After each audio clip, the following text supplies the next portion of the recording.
Hello and welcome, Rocket League fans. We are here. We are live, Electronic Gaming Federation, collegiate-wise, coming at you. I'm FBI Tugboat here for the first time with Momo on the mic. Momo, how are we feeling?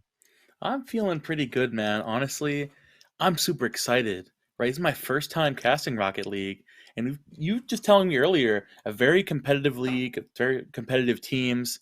Honestly, a lot to look forward to. I'm just ecstatic right now, if anything. Absolutely. Absolutely. Taking a look on the day, we got a long day of Rocket League ahead for you folks.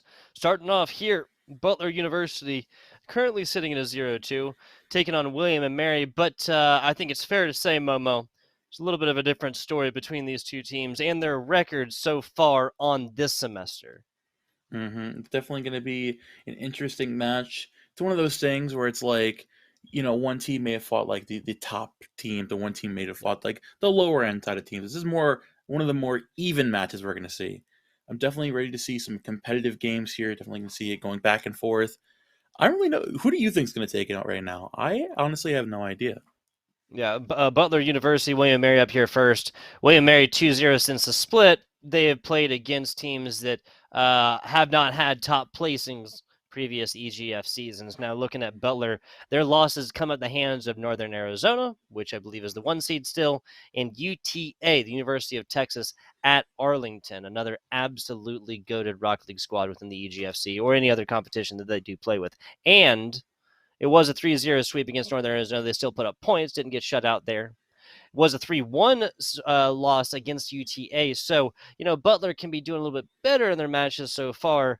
William Mary coming through on the 2-0 run, got a plenty of momentum behind them and looking to stay undefeated here on the season, Momo. Honestly, it could be a very interesting set.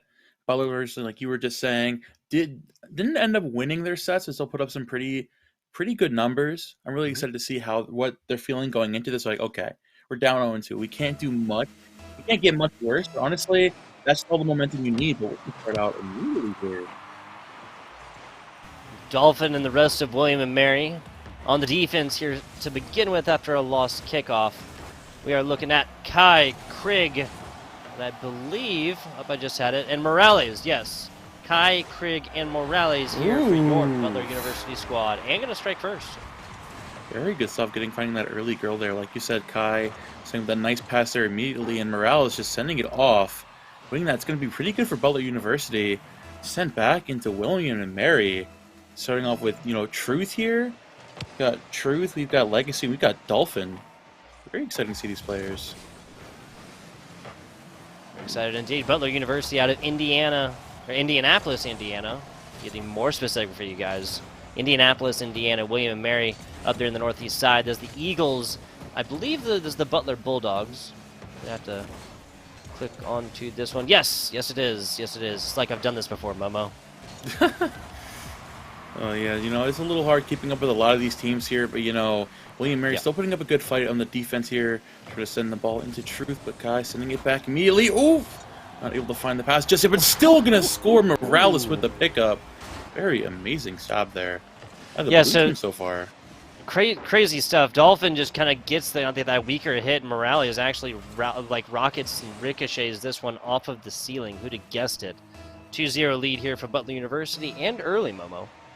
Morales definitely doing a very good job of playing the cleanup crew this game so far. Already including 2 goals for Butler University, but Kai coming back in, trying to defend. And there we go. That's going to be huge for William and Mary. Trying to carry this even more. Krigg bringing it all the way back around. No follow-up there, unfortunately. Kai looking to send this back. We're seeing back and forth play from both of these teams. We're looking to see a goal here, but the save from Morales. Looking like the MVP of the blue team right now.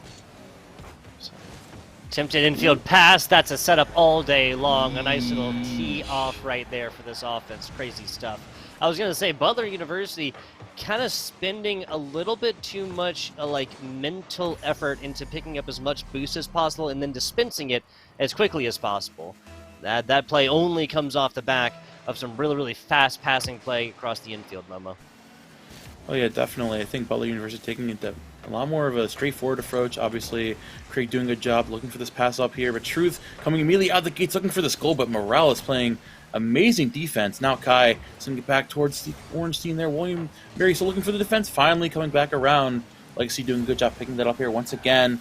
But Kai, the pickups time and time again, been so good. Of course, Dolphin coming immediately back out of there, not giving him that.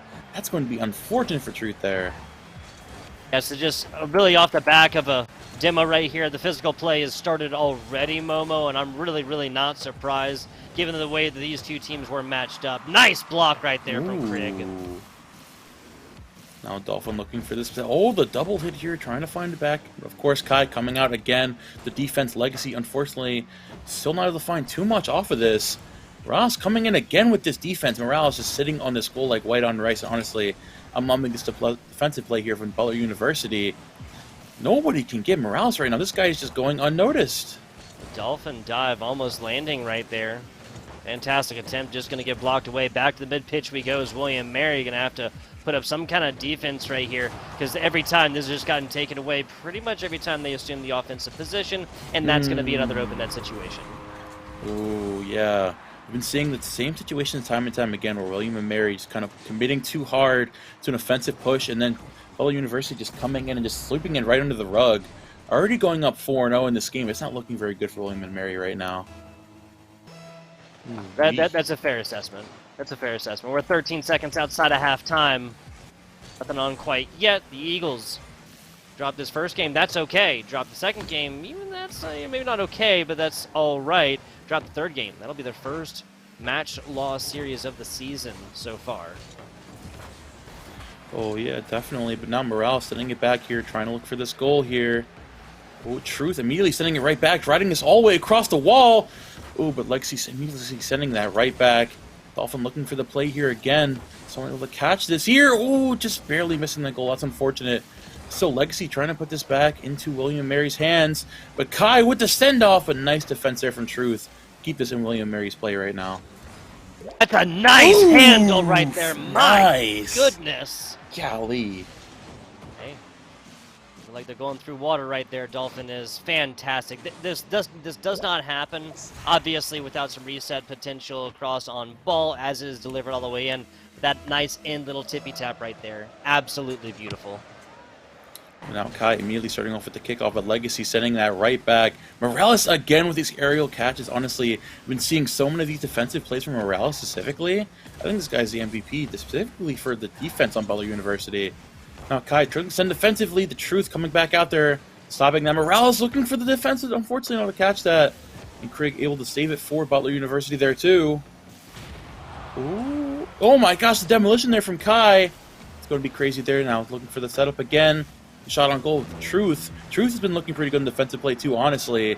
Now Legacy looking to get a point here for William Mary. And still, it's not looking very good. Hey, this is a really dangerous position, and Dolphin does it again. The duo threat right here. If you give Dolphin possession, boost, and time, there are bad things that are going to happen on the other side here. Oh, you know where scientists say that like dolphins are like extremely intelligent. I think it's starting to make sense right now. I'm seeing it in this play from Dolphin and William and Mary, and honestly, they're learning lessons. Exactly, they are learning from the humans right now. Now Truth trying to pick up here. Ooh, Morales immediately saving it right now. I'm liking the little bit of a comeback here from William Mary towards the end of this game. Still kind of obviously doable, especially with Truth with the pickup there. But Morales looking for the save here. Ooh, looking to send it in, but nice block from Dolphin coming in again, coming straight out of the water. And these defensive plays from William Mary are looking better for every second of this game. Ooh, now Morales stopping it right there. Offense, defense, it seems Dolphin can do it all. Both sides of the ball on this one and having some serious effect. Unfortunately, it is all for naught. Hands down, Momo. Hands down. The flashiest 2 goals of this game so far, 6 of them total. But since 4 of them are going the way of Butler University, even with our 0-0 volleyball type situation, at the end, there's not going to be enough. Called the insurance goal here in Rocket League. It's 2 extra on one side because, as we know, the score difference of 1 can be undone at any time. Taking a look at the numbers here, Momo. 10 total shots attempted for Butler. pretty insane, especially once you consider there's 7 on the other side. 17 total shots in this game thus far. Unfortunately, Legacy kind of kept out of every sort of scoring situation. Yeah, you know, Legacy was playing more of that, lot of that defensive game, and we saw the other side to Butler with Morales. Honestly, amazing defense. I think stopped probably more than half of those shots on goal from William and Mary. But like you said, Dolphin definitely bringing the style to this game. We saw William and Mary slowly picking it up towards the end of that. So I have a lot more faith going into game 2 of this set. Yeah, I have a lot of faith there too. What I don't have faith in, as I'm thinking about it a little bit more, is my ability to name more than one type of dolphin outside of the bottlenose dolphin. You got anything for me here, Momo? Like racking the brain here. I don't want to cheat and Google it. I don't want to cheat and You Google know it. what? This is why we're casters, not marine biologists, bro. This is the sea. It's not our forte. But of course, oh my gosh, the demolition already. These guys are not. They don't want to hear anything about Dolphins right now. Dolphin is sending it all the way to the goal. Now Morales is having absolutely none of this. But now, as you said from earlier, Legacy taking more of a defensive approach and finding that goal. You spoke it into existence. Legacy immediately made you eat your words, because that is the first goal of this game within 13 seconds. 13 seconds did not take a lot of time. That's 2 on the back. Both Kai and Morales get a flip option, block this ball away, and neither lands. Not something, not a double, not a whiff you'll see out of either of these players frequently. Not a double whiff. Probably not again in this setup. But that is a perfect line. Morales just walks the dog down bottom, but Dolphin is there all the time. Dolphin flying straight through the channel, looking to pick this up. Truth, amazing save too, but Kai trying to send it back out there. Legacy coming in again. Honestly, the pairing of Dolphin and Legacy, this hybrid of defensive and aggressive play, it's looking pretty good right now. Now Crick sending it immediately right back to William and Mary's goal. Dolphin again sending it the other way, but Morales comes out of the corner. And I'm liking the name Morales, considering he's looking like Spider-Man right now, the way he's moving through the air. What? No webs necessary, just boost, right? Exactly. Love it. 1 minute in, William Mary up 1-0. Situation they have not found themselves in. The lead. That's thus far. But I think really that just might have been a little bit of a warm-up.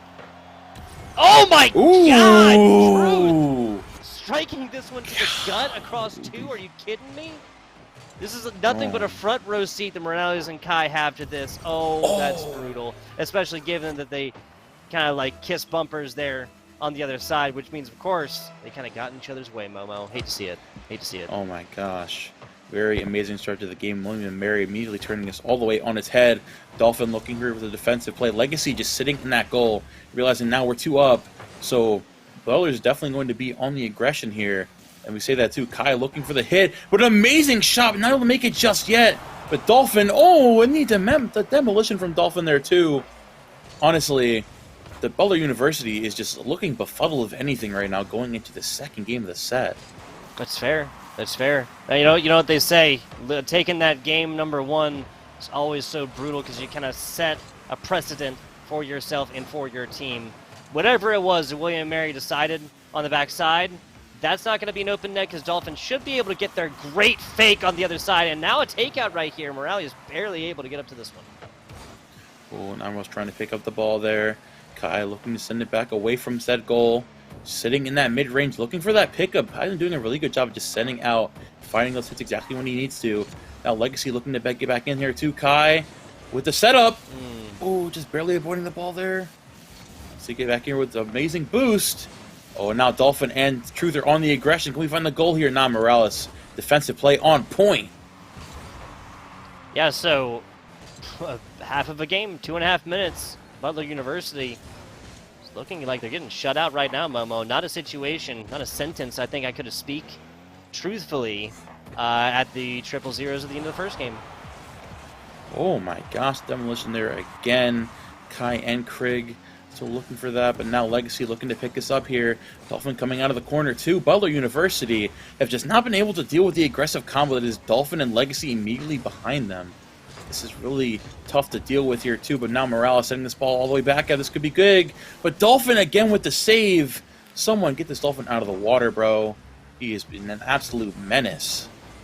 Career as a lifeguard in their future right here. Like you said, this is a William & Mary squad that would be drowning indeed if it had not been for the offensive and defensive capabilities of Dolphin. Here it looks like once again Kai comes in with the strike right there. They realize every time Dolphin has space, time, boost, bad things happen. 2-0, and now 90 seconds left. Oh, yeah, now Dolphin sending it back in there. Like I said, the Butler doing a good job on the defense, but not able to get much on this offense. As I see that too, Morales saving the ball there once again. The Dolphin, wherever Morales is, Dolphin is right there 2 steps ahead. Now Truth looking for the pickup here too. Trying to find this goal, trying to accentuate this lead even more against Butler University. But now just Craig and Kai been looking kind of lost this game, trying to find any aggressive approach, and just haven't been given to it at all, but just barely missing the goal there, Truth. Not able to find it just yet. If you're feeling lonely in this world, people, just know that all 6 Rocket League players right there had a handle onto this ball. Every offensive player had a solid shot, every defensive player had just that tiny little edge extra. Oh, nice save there from Kai to avoid that goal. But now Truth, the shot on goal. Dolphin, oh my gosh, what a save from Morales. That would have been insane. 30 seconds to go. Legacy, top left. Dolphin looking to deliver the package yet again. This would be a death strike here. 24 seconds to go as well, Momo. It's not looking very good for Butler University right now. Only 20 seconds left in this game. William Mary looking to run away for it. Just looking to play the patient game here. Oh, instead of throwing that shot on goal, Craig needs to make it a big play right now if they want to get back into this game. It's now looking 10 seconds left. I think it just might about be wraps. But Morales, yeah, it's looking like this game is over. Oh my gosh. William and Mary 2-0, completely shutting out Butler University from that first game. What a turn of events. Even series, even total scores. I gotta say, Momo, if I'm Butler, though, I would have preferred to, win game 1 like a 3-2. That's 1-0 there on the second game. As it is, I think this just goes down to difference of, we don't have a time of possession counter in Rocket League yet, maybe if ever, but we do have his total shots attempted. That is 8 there for William & Mary. And given that Butler was only able to pick up 5 across these, I think this really just boiled down to simple time of possession, opportunities on shots, and then the defensive capabilities. There was a reason why you and I were screaming the name of Dolphin, then Legacy on the other side of this ball consistently throughout that game number 2. Oh, to be a fly on the wall of the William & Mary Esports lab, right? To kind of figure out what exactly it was that the comms, right? The communications, but like between this team, between game 1 and 2, to find out whatever it is that they figured out to then now shut out a Butler University. We got the Google Docs up. I'm not going through it, but it's been a while. I guarantee you folks, since Butler University has been shut out of a 5-minute Rocket League game. Oh yeah, definitely. The ball absolutely being thrown into their court. This is their game to play, but now William & Mary trying to start this off already. Morales now looking to take a more subtle approach, realizing that Dolphins is beginning away a little bit too much. So you're keeping the team together, looking to send this ball towards the goal. Morales again coming out there, opting away from that defense starting this game. But now Craig, the shot on goal. Amazing save from Dolphin. Not able to find that, unfortunately. When True sending us immediately back towards the blue goal. Bit of defense action early for Butler. Morales looking for this. Ooh. Oh, no. Dolphin now picking this up just fine. Looking to throw out the defensive play once again. Oh, but misses the shot there. The bump away. I think that was Craig. Amazing play there on the defense. The Dolphin look for the save here, but no, that was Kai, actually. Perfect, setting up Morales perfectly. What a play from Butler University to get the first point in this game. Nicely done. 45 seconds in, Butler University takes the lead, which is a little bit more of a comfortable situation. Well, there we go there, too. Sending it towards the goal.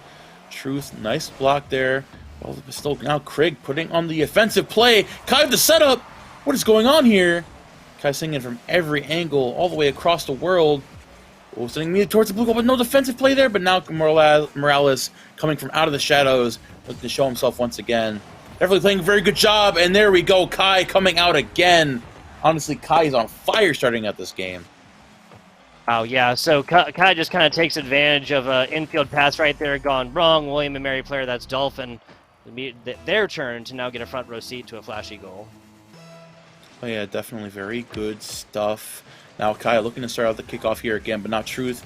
Looking to throw this out of the corner. Craig coming out again from the shadows. Big demolition there from Legacy. Save the ball, put it back in the early. Oh my gosh, both players are gone. But Morales out through the fire and the flame, still defending for his team. Oh my gosh, what amazing plays from both of these teams. And now Butler University still hanging on to this lead. After all of that, Truth goes down. Oh no, nice save there from Dolphin.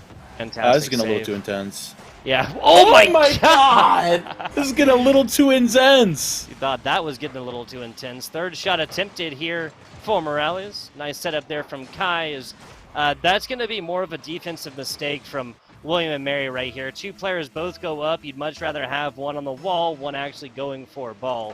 As it is, now we're staring down the barrel of a William and Mary shutdown, of a Butler University roll all the way through. Yeah, Butler University just taking a page out of William & Mary's book, just opting for the very offensive play this game. Obviously, Kai going on the front seat there. I mean, the amazing pickups from Morales, the adaptation, and the way he knows exactly where his teammate's going to be sending it. I'm not sure how exactly you can do that, but you know what, Morales, you got it, bro. The spider senses are definitely tinging right now. Definitely are. Definitely are. 2 minutes, 45 seconds here for Dolphin, another attempt. All right, I think at this point, it's like the William Mary solo play, right? Their one trick up the sleeve is just give it to Dolphin when they have boost and try and get their two teammates to get physical with defenders on the other side and on the ground and whatnot. That has been read out towards the end of the last game, and now definitely in game number 3. This is William Mary that just has to do something else offensively if they're going to expect to not get shut out of this game 3. Excuse me. Oh, yeah, this is a best of 5 set, so those one-note strategies are not going to be working here.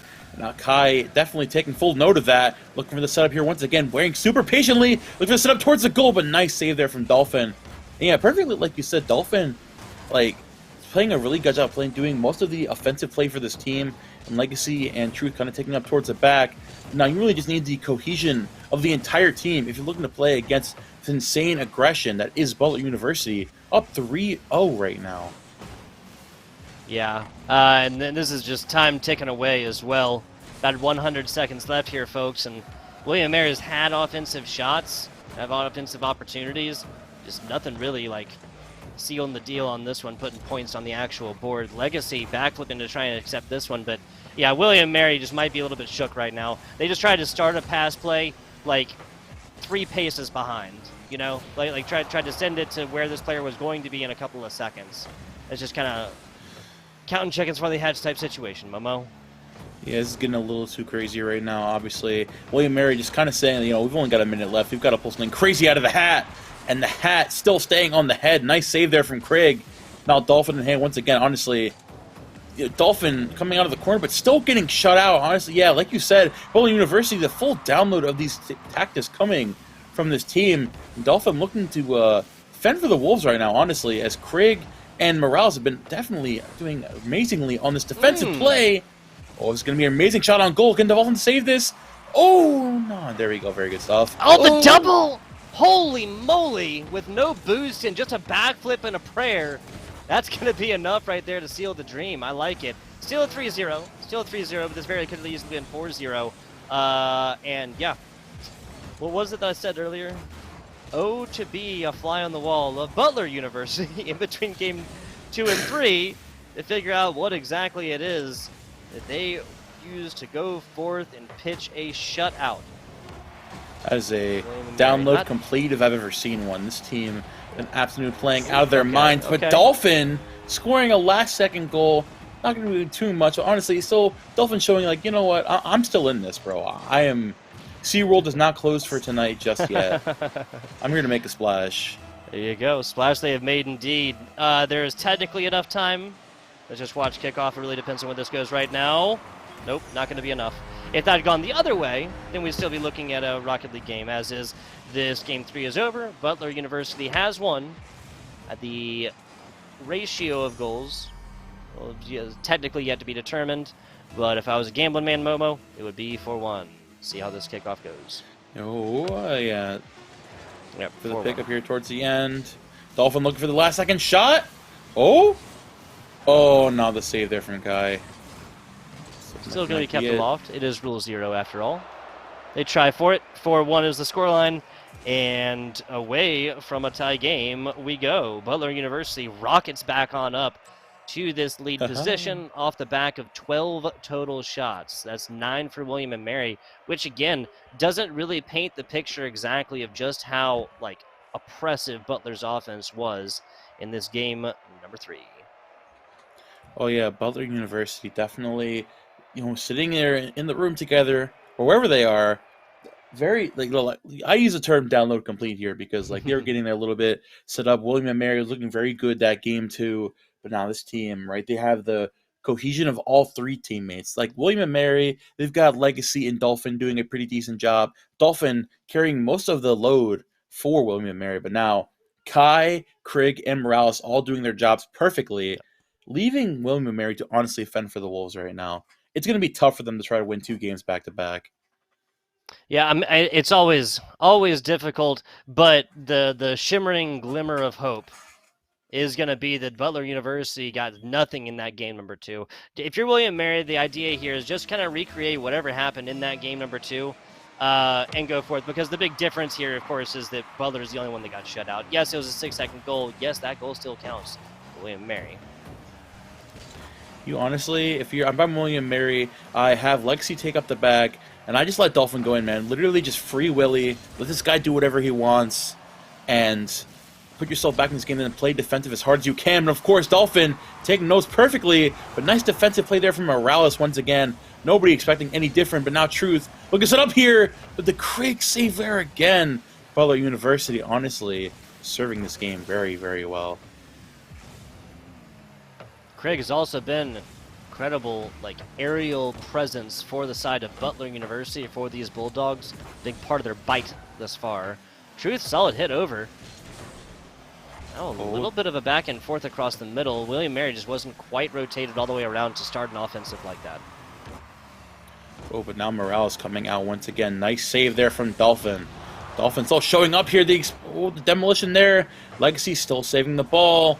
Now Dolphin, here we go with the pickup once again. Legacy and Dolphin, that synergy still showing through just fine. Kai, waiting to pitch. Oh my! Okay, there you go. Craig saving that. That could have been a disaster. Didn't see the last Butler University player there. That was almost a couple of broken ankles or axles or whatever you want to call it on the pitch just now. Broken rims. Something like that.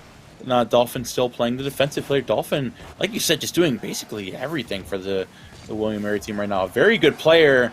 So Morales unable to pick up the shot just yet. Truth now coming out of the corner, sending it out there. Big shot from Craig. This could be it. Oh! Nicely done. Nicely done. Team that has scored first has gone forth to take the lead thus far. Butler University now puts that foot forward, and a heavy foot it is in game number 3. William Mary, yeah, all 3 of these players doing fantastic. It is in large part due to their player, Dolphin, and their abilities on offense. But now Butler University is up 1-0, and we know this team definitely has insane defensive play on the part of Morales, so it's going to be a challenge for William Mary to try to bring this back after doing everything in their power to try to send this to the other side right now. Craig with a big hit. Truth trying to bounce off there. Now Dolphin coming back out of the corner. Oh, the shot on goal, but not missing it just barely. Oh, Morales to the send. Oh, and now Dolphin picking up the pieces perfectly right there. Now, this is all Legacy shot right now. Not just yet. Truth, solid hit. Tried to flip on that one, tried to get a little bit more horizontal with it. This is actually centered up pretty well and playing off a backboard perfectly is Kai. Kai, not a player we've talked too much about on Butler University. That has been their signature thus far, off a top backboard, and just being able to read that really well. It's all about rebounds here, really, Momo. Yeah, I'm loving the synergy from the Butler University players in general, right? We have Kai playing the more aggressive approach, finding those shots on goal most of the time, just like that! Kai speaking into existence, validating my commentary. Thank you, Kai. Always a good feeling.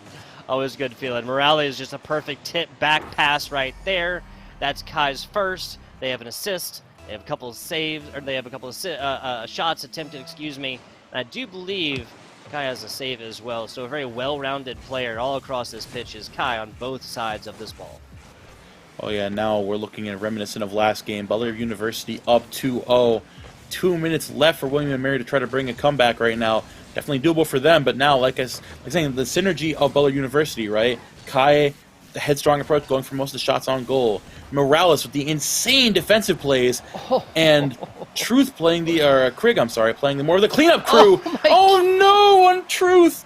That shot was a lie, man. Oh, what's going on? The truth hurts. Apparently, that is just outside, and again, just no a little way. bit too much outside. Hey, the sidebar, giveth, the sidebar taketh away. At least Dolphin is able to get back on the defense, block that one away, and keep this 2-0 from hemorrhaging into a 3-0. Oh yeah, definitely Kai and Morales setting a setup here once again. Legacy coming out, getting rid of that synergy. Oh, the mid-air demolition into the center from Morales, but nice save there from Dolphin. MVP as per usual. Now Krieg coming out of the corner once again, looking to keep his aggression on. Oh, shots out of goal. Kai planning to play away from here. Morales setting it up here, looking. Yeah, there he goes, sitting along the goal, but then setting right out again. Kai just looking for that shot on goal, but now William Mary having to reset here, realizing that they are 45 seconds away from losing this set. If they don't make something crazy happen right now. Losing the match, everything right here. Now, this is just a regular season game, of course, but nobody wants to drop that 2-0 perfect start on the season, Momo. Oh, yeah, no one likes to lose. That's lame. Oh, looking for the shot on goal, but still Dolphin. Nice pick up there. Defensive play from Morales we've been talking about this whole time. Dolphin still looking for this shot, looking to get even more started right now. The setup there from Legacy, but getting called out by Morales. Oh my gosh, Morales just not letting William Mary take anything whatsoever. With only 8 seconds left in the game, it might be over William Mary, and this set might be going to Butler University. Definitely going to 2-0 right here. Make it 3. Morales, little cherry on top, a little golden go. 1 to go. Put in a doggy bag. You can eat it later, folks. Butler University has done it. This is going to be a 3-1 game. And I honestly, the biggest thing I'm surprised about, Momo, is that the fact that there was not 1 but 2 zero-score performances. Again, not for lack of trying, folks. William Mary looked fantastic in their own shutout of Butler. Butler does the same thing right back to them. A last-second goal to change this from a 2-0 into a 3-0. So technically, Butler's, of course, being a little bit better. Butler University living up to the name and serving that L on a silver platter. William Mary having to hold that, unfortunately, but man, just the synergy from Butler in general of just Kai, Krieg, and Morales playing their roles perfectly. That was the difference. Like, I feel like on William Mary's side, like Dolphin may have been the best player on the field, but the team synergy wasn't necessarily there from William Mary, and that's why they just were picking up these like very obvious fumbles at certain points. Yeah, like the passes in field definitely an issue for both of these teams, but Butler really, I think, a part of their edge, Momo, was the fact that they were able to reading those out, you know, and like noticing where these were going to come and just being in the right place, right time. As it is, very short break, folks. We'll be back with a little interview action coming at you. I believe we're going to have Kai coming on in here to give us a minute of their time. Back with you in just a minute.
high. Feel the waves cut through me, hypnotized by the sounds I'm breathing in. Hold tight, chemicals collide. Hold tight, hold tight, hold tight. Dripping lights paint the skies, all because of you.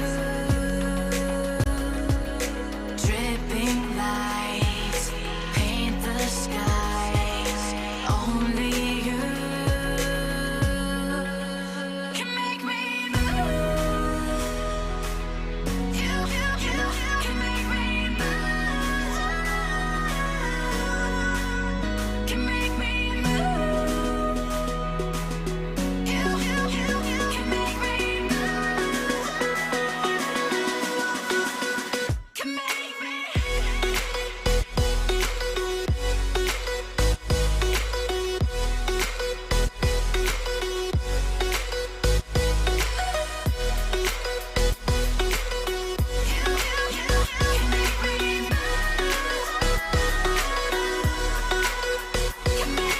So alive, make it last forever.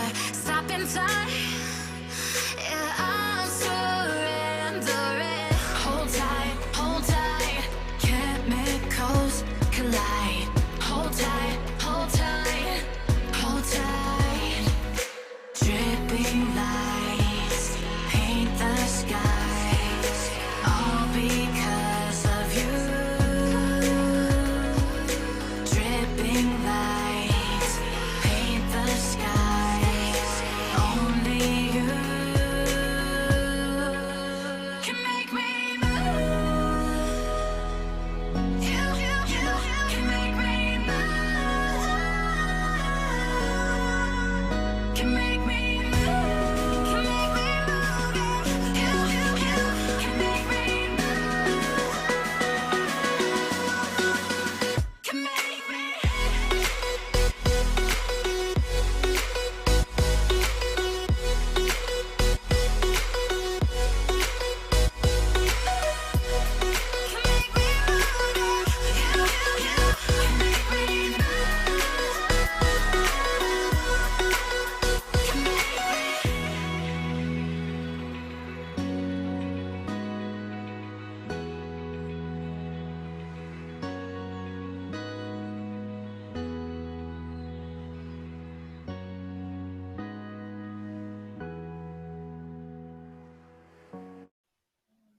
Hello and welcome back, folks. Before we get the University of Delaware and DePaul University started, of course, you got to round out this match. A 3-1 victory for Butler University. We got Kai to come on in here, give us a minute of their time after the game. Kai, how we feeling?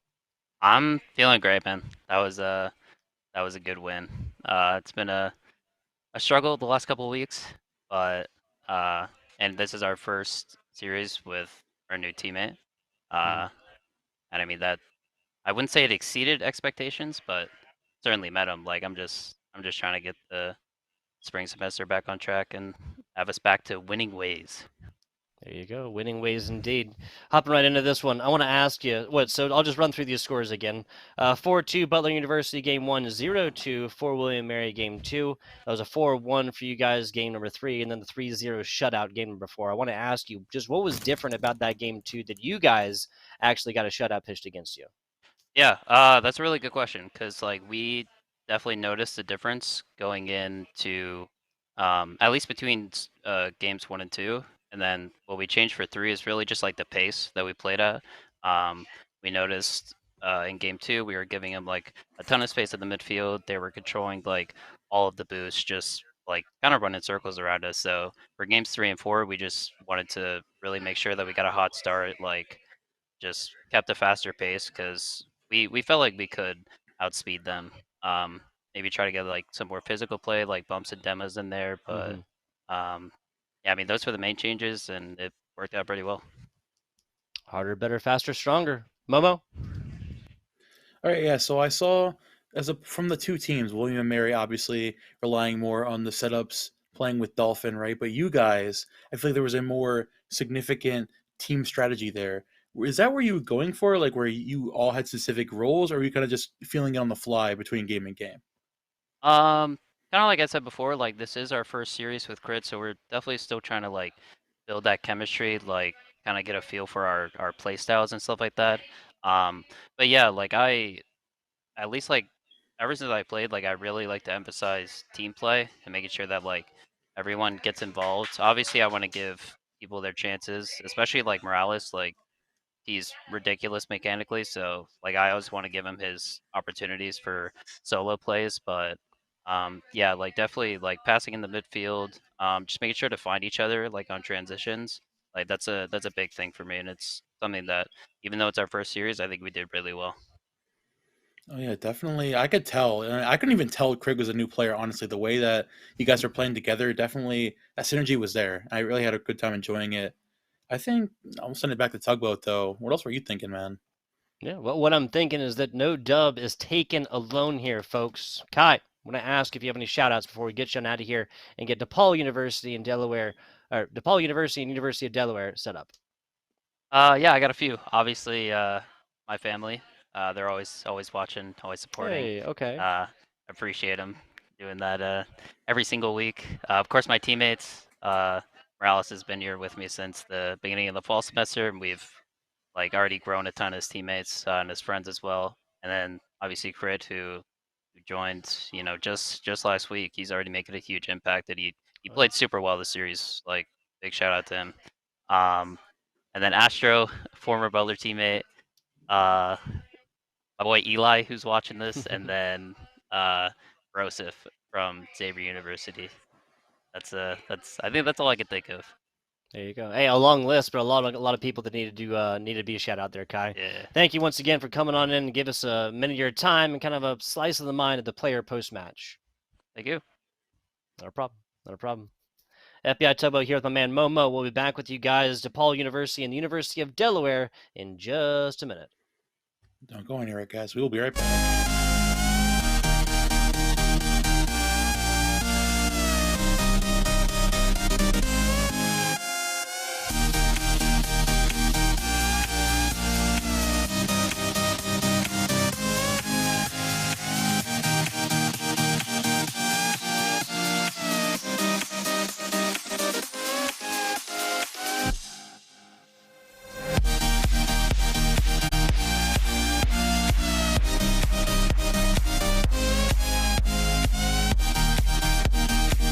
But if you wanna travel, then go alone. Yeah, what's the point in us if I never know? If you're gonna leave, I'ma let you go.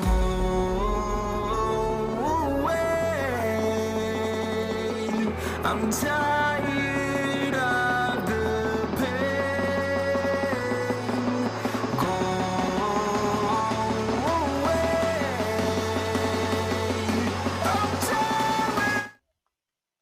Hello and welcome back, FBI Tugboat. My man Momo on the mic. We're here with the EGFC. Little more Rocket League action coming at you, and it is nowhere near done, folks. The good news is, after this match, you'll be done having to listen to me. You'll have the audible chocolate that is soy coming on in to kind of round out the stream a little bit more. Well, we got loads more Rocket League matches here for you, folks. That's the good news. That's the good news. And the University of DePaul University and the University of Delaware coming on in here in just a little bit. Now, obviously, only 2 weeks done with this season so far here, Momo, but a 2-0 University of Delaware Blue Hens taking on a 1-1 DePaul University squad coming up here. Definitely, we're seeing some a lot more competitive sets as of lately. Being 2-0, 1-1. It's going to be exciting to see. Like, if you're either 2-0, you want to keep your momentum going, or you're 1-1, you're like you want to get that positive record. It's like who wants it more right now?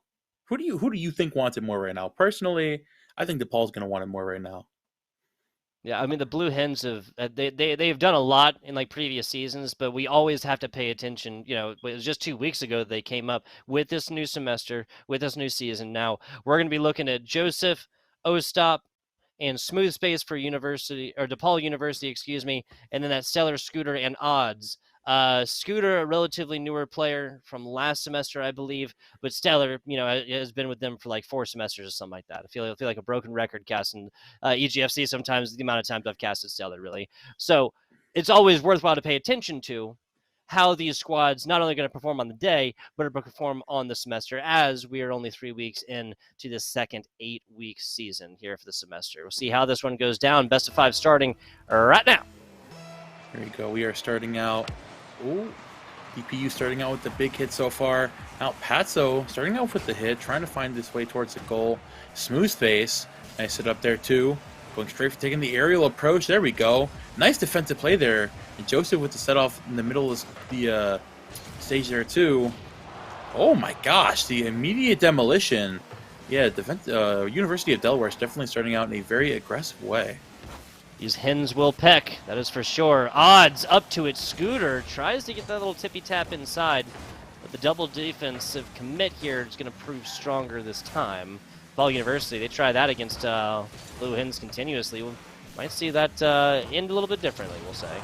Ooh, the big demolition there from Stellar, keeping that aggression up right now. And now we got Odds sending it back towards it. We got Stellar coming out of the corner. Oh, big aggression right there. Ooh. And the setup from Scooter right out of the corner. What a play right there. All points of the UD team going in for this goal. That's teamwork right there. Teamwork makes the dream work. That it does. The Hens do dream, apparently. 1-0 lead now for the University of Delaware. DePaul, the good news is this didn't happen super early, first minute or so. Not that big a deal. And they've hopefully at least learned a lot from this. If that was on point, if that was up top right, that would not have been defensible. But just like that, the Blue Hens taking it the other way. Oh, and here we go. Now we've got Odds fighting back out here. Getting sent away. Now trying to keep the eye on the ball. Nice coming out of the corner. So looking for the save here. Both blue players are trying to get back here. Got a nice defensive play on this goal. Now Patso trying to fight out of here. The big demolition. This could be huge if we see the follow-up there from the Paul team. And there we go. Joseph immediately taking that out of Odd's hands. Looking for a big play right now. Ooh, and no pickup there, unfortunately. Smooth space. Good redirect. Stellar almost had that in the back, down low, and Odds takes the second one. Odds are even. I'm picking Odds right now. This dude's playing pretty good right now. Finding that set right out of the corner, and there we go. Putting University of Delaware up 2-0. Ball sent right into DePaul's courts. Literally. Look, see what they have to do going out of this. We definitely need to see more aggression. These demolitions from Scooter specifically are getting a little ridiculous, if I do say so myself.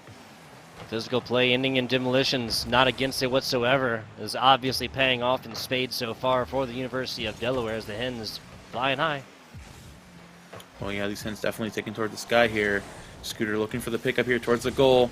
Now Stellar with the pickup. Oh no, just barely missing the shot on goal just there. Now DePaul being definitely, like I said, the ball is in their court. They need to make a play right now because I feel like it's just in 80% of this game has just been played by the University of Delaware. And I need to see a call out here. I need to see something, some signs of life. And Scooter looking to put that to bed immediately. Oh my gosh. I don't think we've crossed the other side of the field in like 3 minutes. Yeah. This has been all University of Delaware in the offense all the time. DePaul just simply needs to get some better defensive clears on out. That is not the way to do it. Scooter puts in second shot, second goal. Oh my gosh, yeah, the Hens just looking like hawks right now, honestly. Keeping on the ball. Going up 3-0 in the first 3 minutes. Not even. And DePaul University looking for something, looking for any kind of scraps. We need to see some cohesion from this team if we want to get back into this game. Honestly, we might just write it off and go into the next one and looking just for more of a team-based play. At any given time in any game, you can always pull out the old reliable, and that is just straight-up demos, tackling and everything else. Oh, my. Goaling your own. Excuse me, putting this up for Scooter to hit this one in is not going to be the name of the game, though. Stellar, fantastic back pass. Scooter just reads this perfectly. Only one DePaul player is back. What we might see is a lot more scores here for the University of Delaware, because at this point, Momo, it's, hey, if you're DePaul University and you have a can of offense, open it up, pour all out. There's no need for any of that defensive stuff now, because loss of 4, loss of 10, loss of 1, all going to be the same. Oh my gosh, not like this. Not like this. Oh, no, nice save there from DePaul. Still keeping themselves alive, keeping that decently well on that defense. Well, finally sending it out towards the University of Delaware side, but immediately sending it right back. Still looking for the follow, but nice save there from Joseph. Smooth Space looking for the follow-up here. Going to get out of this corner. Odds now coming back in again. Amazing shot on goal. Shot and chaser. Oh my gosh. Fully satisfied right there is Odds. My goodness. Little tappy tap right across the top. A couple of DePaul players get a front row seat to that one. Smooth Space tries to flip back at this, just all for naught. That is Odds now kind of getting involved into that cutaway game, right? Like always kind of reading where these DePaul balls are going to land on, especially given that a lot of them have been weaker defensive clears. Stellar and Scooter have had no problems with those so far. Now Odds reads the book as well. Oh, now Joseph looking for the aggressive play right now. This could be huge for them to finally find a goal here. And of course the demolition going to come out. This could be big. Pat's looking for the follow-up, but unfortunately not finding it. Was not ready there. Joseph kind of serving it up to him, but he just wasn't ready. And now the ball is back into University of Delaware's favor for more of this aggression. Finally shot on goal! No, but Stellar with the save. That's insane. Still pitching the shutout right here is University of Delaware. Not for lack of trying a couple different times like we just saw for DePaul, but nothing going in right now. Nothing really hitting payload. Oh my gosh, yeah, I was just kind of throwing back here, just literally doing such a good work of keeping this ball away, and oh my gosh, Scooter, this game, yeah, it's over. It's Jover. 6-0 for University of Delaware. If anything, DePaul in these last 30 seconds, we kind of just sit in the back corner of the field and like, yo, guys, what's going on? We need to call a timeout right now. Yeah. Maybe try to get one for the road again. Something for themselves here to push the mental into a game 2, because there's enough physical time. It is just simply not going to happen without University of Delaware just putting their controllers down. 20 seconds to go till this game 1 is over. This will be the most one-sided game we've seen on broadcast here today, and likely we'll see again. 6-0 as of right now, and absolutely brutal. Not 7. Don't make it 7. No. 7. Lucky number 7. Oh my gosh. Yeah. The only words I have right now are just, what are the odds? What are the odds? This is getting a little too ridiculous for my tastes. I have to give you the numbers after this one. 7 seconds to go before this one's over. DePaul, once again, memory of a goldfish. Might sound like a bad thing. It is not. Just simply push this on, play your Rocket League game on the next. Because we know enough about DePaul University to know, especially with their previous semester finishes, that this is a team that can do much better than they did on the day. It is only up from here. I would bet my bottom dollar, talking about odds, we're not going to see like an 8-0 route of DePaul University coming up here in the next. But I would have said the same thing about a 7-0. Butler University, University of Delaware putting a very, very solid foot forward. And as we look to the numbers, Mason. 13 total shots attempted from Delaware, spread out about as evenly as you get, and only 1 from each DePaul University member. That is the big difference here, Momo. Golly. Yeah, I feel like, honestly, just DePaul University just could not find any openings to play their game at all. University of Delaware absolutely dominating, right? Didn't even need to play the defensive game. Like I said, we only saw 3 shots on goal because we're constantly just pressure coming out from University of Delaware, only missing half of their shots on goal. I think that's pretty insane. Yeah, especially when you total that up to however many total shots that they had, right? 7 of them right there, just an insane, an insane scoreline on this one. Looking for a new lease on life here for DePaul University in Game 2. We know that they can bring it back. It's just going to be a matter of getting that one done just as easily as possible. Passes into points, physical play, if nothing else, works here, Momo. Yeah, if I'm DePaul University, like you said, that memory of a goldfish, I just kind of need to, take it and move on. But, odds looks absolutely none of that. Absolutely none of that. Dude, that's ridiculous. Yeah. And the brutal thing is this should never even happen, given that Stellar and Scooter came together and actually negatively influenced each other's movement. I think that's the wordy way to say they got tripped over each other. Tripped over each other's shoelaces, but still Odds able to carry the ball. Finally getting out of here again.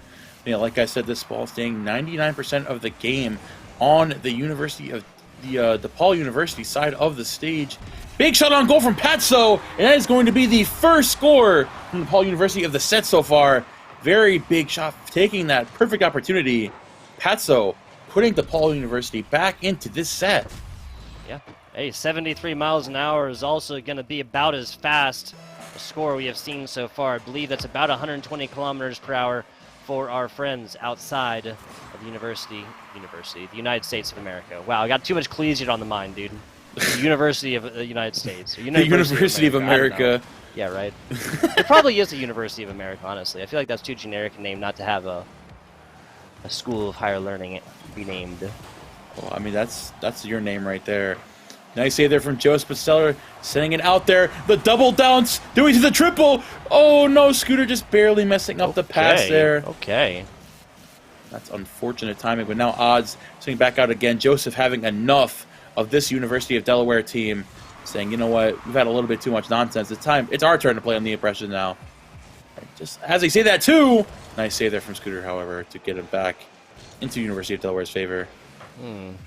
Patso's playing close. Joseph is just right on their wings right there.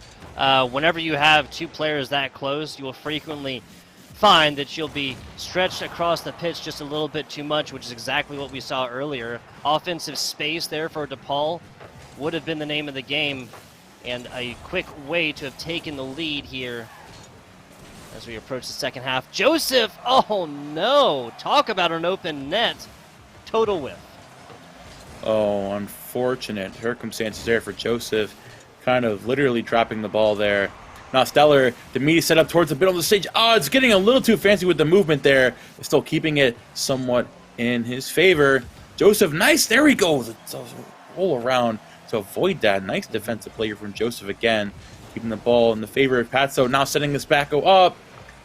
Oh, we see the save from Odds. This could be huge if Joseph gets a shot, and there we go! Joseph coming out of the corner and big shot on goal. But DePaul University in the lead. Telling you, just simply had to wait their turn. Once again, we see Odds. This time it's Scooter. Not going to be Stellar, but Scooter involved in not one but two plays that are dangerous right in front of the University of Delaware goal. Hits into the teammate. Nobody can do anything but just flounder around like a dying fish on a boat ramp. And that's... Sorry. I thought that was the other way. I thought that was DePaul University. My bad. I was getting too excited. Regardless, that was a great shot on goal from Odds and Stellar, right? Big alley-oop there. 2-2. It's not looking like the same team that played game one, right? DePaul University is definitely playing a lot more awake right now. And University of Delaware looking a little surprised, if anything, towards the beginning, but still able to play just fine. Stellar is getting all those pickups, just like it were the first game of this set. Yeah, this looking much more like what we expected, and a great job from DePaul University to, again, just kind of put that previous route in the back mirror, or the rear view mirror, excuse me. 2 minutes, 15 seconds left in this. Oh, there goes the physical play. There goes the demos. Another demolition coming out again. You said it earlier. Maybe it might be the defensive play, but Stellar shot on goal once again. Yeah, we're just sitting the classic setups. Odds into Stellar. Honestly, match made in heaven, dynamic duo. These guys are looking pretty good right now. Yeah, Odds has been playing that kind of middle role, right? Not the super offensive heavy, not the super defensive powerhouse, but more so that set-up assisting role. When it comes to passes like that, you're going to turn it into gold every time. Oh, there we go. Nice singing away there. Good stuff to smooth space. Now Joseph Smith taking it all the way to the other goal. Stellar sending it immediately right back. And Odds looking to send this back too. Oh, big shot on goal from Joseph, but just barely missing the mark. Oh my gosh, that could have been huge from Joseph, but unfortunately, able to find it just there. Patso coming out though. Still not just yet. DePaul, he's throwing so many shots on goal. But the defensive play from University of Delaware is going absolutely bonanza right now. Down bottom, Patso puts it perfectly, and once again, a DePaul University member is not there to slot this one up and out. Hate to see it. Hate to see it, truly do. There's been so many DePaul University opportunities, and this is just the most open net, bouncing, roll, walk the dog on a Sunday in the park goal that we're going to see so far. Wow, Stellar, uncharacteristic miss. This one, again, crawls in at 26 miles an hour. That was a leisurely stroll down the walkway. Yeah. And DePaul University, obviously, for that one next time. there's a saying in Smash, we take those. Oh yeah. Oh, yeah. Very good stuff. But now Smooth Space looking to accentuate this score difference even more. Looking to take this lead here. Nice shot on goal from Odds, but not able to find the mark just yet. Joseph and Patso looking for a more team-oriented approach here. Oh, the demolition for Stellar, but still Scooter demolition immediately into the pickup from Stellar. And there we go. Stellar has just been unfortunate mishap the last goal, but yeah, he's right back in the mix. Your defender actually goes for Demo over on the side. Instead of trying to play the pass coming into Stellar, gets punished for their aggression on that one. University of Delaware goes up to the advantage. 7 total scores on this game number 2, but this now distributed as evenly as you can with the total scores. That was all 7 going the way of University of Delaware in game 1. Ooh, that was almost dead.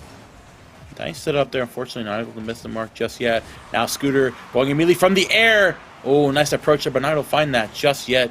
No cigar. Now Smooth Space trying to send it to the other side of this arena. Joseph looking at the nice little poke here. It's just missing the ball there. Unfortunately, uncharacteristic, like you said, but Scooter sending that right back. And now Patso, nice amazing shot on goal, but Odds immediately sending that right out of there. More of a pop play up right there. Scooter continues on progression. That's the insurance goal. Dial up the Geico, Progressive, State Farm, whatever kind of insurance you want. That's the insurance goal there, Momo. You could say 15% or more on this replay. Nice shot right there. 5-3. You know, DePaul University was keeping it relatively close, but now I think that shot right there will pretty much solidify for DePaul University. They can find a pretty crazy play right now. As I say that too, Joseph going for said crazy play. University of Delaware sends this aloft right now. That'll be it. It is. That's a cut off the right side. There's not enough to come back at this one. 5-3, 5-4, 4-5. Wait a minute! It's going to be 4-5. Still lost, unfortunately, for University of Delaware. They pull it out just a little bit too late. Like I said, man, lost 1, lost 10. That's why you just kind of have to turn on that offensive earlier. I mean, regardless of the outcome of this game, that carry from Patso across the where has that been? Exactly. That's. I'm not trying to be too negative here, Momo, but that is quite literally my point. This DePaul University squad has shown us in past semesters they have the skills to pay the bills. It's just about getting this one done. Yes, the Blue Hens are a great team. Yes, they are 2-0. DePaul should not be thinking that this is like a done series by any means, though. Oh yeah, especially how that last game went. You know, Delaware University was just kind of picking up some pretty freebie goals towards the end. You know, taking some leisurely walks towards the goalpost. I think we've just got we've got to keep ourselves solidified. DePaul can definitely do this.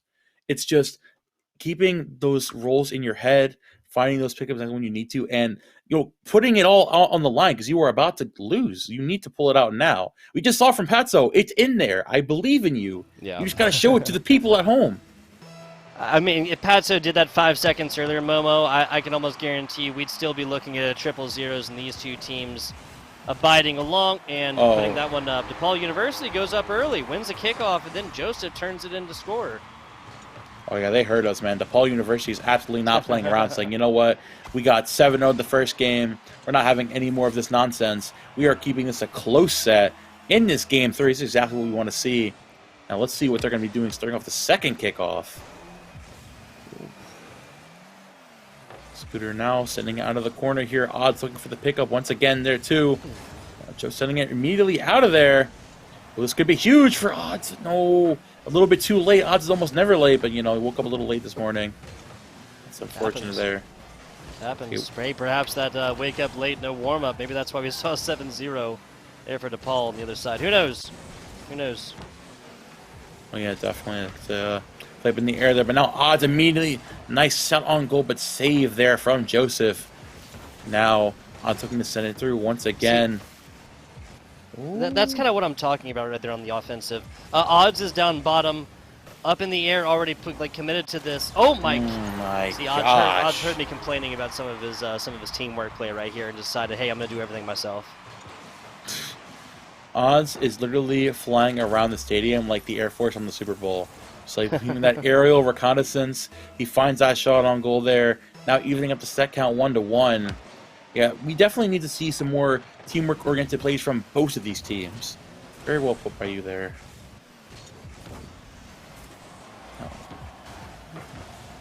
Patso setting this out of the corner too. Scooter looking to save this here. Scooter's getting out of the corner. Oh, amazing juke there! This could be huge if Patso doesn't save this. The aggression there is still going to save a nice defensive play. Now Patso instead of but the shot on goal from Odds. Yeah, he heard you talking. He heard you talking. I want to say that this is such like characteristic of this game so far. There was like the play right before here, like we've been talking about, and then a weak defensive clear to try and kind of get like after this isn't cleared the other side, the attempt is to a pass in the middle of the field, and then just immediately University of Delaware members are just going to read this, intercept it, and that's just going to yield open nets so frequently like we've seen so far. Oh yeah, for sure. Odds getting amazing pickups there from the last 2 goals. Now Scooter looking for a third. Oh, the pickup from Odds once again, though. Oh, DePaul University not getting too much here. Like I said, the defensive play is lacking. We are looking honestly reminiscent of game number 1. As I say the 2, speaking of defensive lacking, Joseph picking up another raining goal right there. Like you said, that's, talk about cupcake. That was the entire bakery on that shot right there. Absolutely not able to pick it up there just yet. Yeah, so that's. I love that goal effect from the goal effect from Joseph, where just nothing happens. Like I'm saying, like all these crazy effects and just ceases to exist. It's like the lack of drama, flair. I'm with it though. I'm with it. Odds almost finds their first backboard. Crazy stuff. We're dead even. Dead even indeed. Now Smooth Space looking to running up this wall here, looking to get something started, but the entire DePaul team sticking as a pack. Now, there's good and bad with that. You know, they're playing good defensively. They have this energy, but once the ball's sent away from them, they're all in the same spot. There's nobody there to defend. They have to they have to split up. You have to play more like the University of Delaware team right now. Yeah, just like kind of like spread out, cover more parts of the pitch. That can just yield situations where you have open nets more often, or definitely be able to clear those on the other side. Stellar, nice little run, nice hit on the back, as well as Scooter tries to finish this one up. Not able to find that just yet, though. Now Smooth Space looking for this defensive play here. Oh, no, stopping the regular combo there. DePaul University showing their sons of life, but now Scooter getting that boost there, trying to find this. Nice save there from Patso. Fantastic shave. You shall not Patso. You shall not pass. No? Aha. I tried. All right, Scooter right here. Up to it. Odds, a solid pickup right here. This has been their role. They have played that position perfectly up to this point. Scooter, solid hit. Ooh. Oh my God! Odds dribbling this one against the ground. Crazy stuff. Hey, all for my boy Scooter. Lost in the back pitch. You said Odds to play like more teamwork oriented, so he said, "Bet I'll pass it more." He passed it to himself. That's ridiculous. Oh my gosh! University of Delaware on a tear.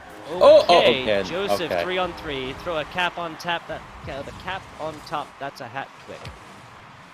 This game is just getting really weird right now. Where you'll see the most insane play of your life from University of Delaware, and then they'll just completely fumble the next kickoff. I'm not really sure what to make of this right now. I mean, given the volatility of kickoff plays for a lot of teams, I guess it's one of those things. If you see it once, you're pretty much guaranteed to see it a couple more times. But yeah, University of Delaware. If we're talking about mistakes, things they are doing wrong, at least the list is rather obvious. Kickoff plays right here, that's the only reason DePaul University has a lease on life right now. Oh, yeah, definitely. Been doing very good stuff. But now Scooter with the follow-through, 4-3. Yeah, honestly, if I have this league right now, the only thing I got to worry about University of Delaware is defending after this kickoff. Send somebody immediately towards the goal. We cannot let Joseph do this again. He can't keep getting away with this. He can't keep getting away with it. I feel you. 72 seconds left at this one. DePaul University. Only a difference of 1. Not that big a deal. They've been here before. Definitely. Oh, the setup! What an angle! What an angle! No. That was some geometry. I believe this was an own goal on the other side, right? Stellar out. Patso flips to it and actually hits that one in themselves. Brutal. Heartbreak Hotel, Momo. Heartbreak Hotel has been checked into. Occupation, Joseph, Patso, and Smooth Space.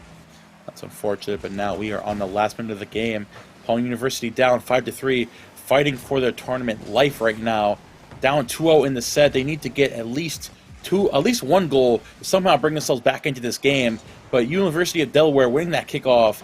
They're absolutely back in their defensive play right now. Nice. Oh, what a Nice. setup from Patso! But Smoothface just barely not able to get that hit at the end. That's so unfortunate.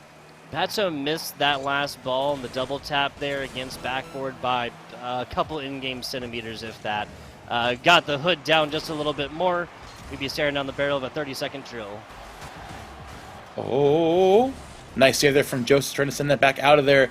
Nice save there from Scooter. Into Stellar, sending it out once again. 15 seconds left. We need to see a crazy play from DePaul University if they need anything to be back into the set. But the shot on goal! Only 7 seconds left. We need to see a shot now. And, oh, this might just be it. Joseph had a solid opportunity right there, and unfortunately, a DePaul University player opts to go for player instead for ball. If that had gone in, we might be looking at like a, 1-0. Okay, there you go. I love it. DePaul University, at least they make them work for it. Yeah, they found their one finally towards the end, but like I said, like last game, unfortunately a little too late, and University of Delaware going to take that 5-4. I think it was the same score as last game, actually. It was 5-4 right here, and DePaul took it at the very last little second. They're one right there. If this had been a tie game, that'd be 2 games back-to-back. Be seeing overtime at 000s here, Momo, and that is exciting. Back with you guys after just a minute. We're going to go ahead and set up an interview, and we'll be back with you in just a little bit with a member over here from the University of Delaware. We will be right back.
Hello everyone and welcome back to the EGFC. My name is Soy, joining me is Momo, and we are getting ready for some Collegiate Rocket League action. Our matchup for tonight is going to be Washington State versus Southern Utah, the Cougars versus the Thunderbirds in a best-of-5 series.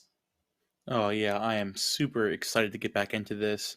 Washington State versus Southern Utah. We've had some very insane Rocket League tonight. We've had some dominating games. We had some very close games. I'm ready to get into more action. How are you feeling right now, Soy? How are you feeling getting into this? I'm feeling pretty good. Honestly, I love watching these kind of Western schools play because a lot of the EGF, especially at the EGFC, there's a lot of East Coast teams, but the West is truly the Wild West at times. We've seen Washington State in particular. They're only 2-7, but 2 of those wins looked very, very good. In particular, their win against Delaware looked fantastic, but we'll have to see how this squad does against a Southern Utah team that has kind of been on a roller coaster of a season. They've been in a lot of close series, a lot of games that have gone to, at least game 4 a couple of times. And they've had some of these games where it feels like they can compete with the top of the pack, but it's just not quite all put together on the right week. So we'll see if that's the case this week or not, going up against Washington State. Oh yeah, definitely. We're seeing like their last 2 sets, we're seeing some very close teams here. We've had some very close calls in a lot of these games. We've been seeing a lot of high-octane gameplay tonight. Obviously, I said before, it's my first time casting Rocket League, and honestly, it's been a blast. I definitely want to do it again because this game is really fun, at least to watch. the action that these schools bring to the table. I mean, the EGF has such a wide variety of talent too, right across the board for some of these players at these schools. It's going to be really interesting to see. Southern Utah, in particular, a newer school to the EGFC. Both of these teams actually joined at the end, or at the beginning, I should say, of this season. This is their first season, full seasons, I should say, in the EGFC. And it's going to be Fitz scoring first. If there's one player Washington State wants to get the ball rolling on, it's got to be Fitz. And he scores from distance here to give the Cougars the lead. These guys are not playing around, not even letting you finish your statement. Getting that goal immediately. Washington State has not come to play. But now Southern Utah looking to send it immediately right back. Silent looking for the shot on goal here. Amazing angle. Can we see the follow-up here? Oh, nice save there from Fitz. Now back into Hawkins' hand. Looking to get even more done here. Just trying to set up D-Town. Fortunately missing the ball there. Now setting an amazing angle here, but Fitz again with the save. Fitz has been on the money so far.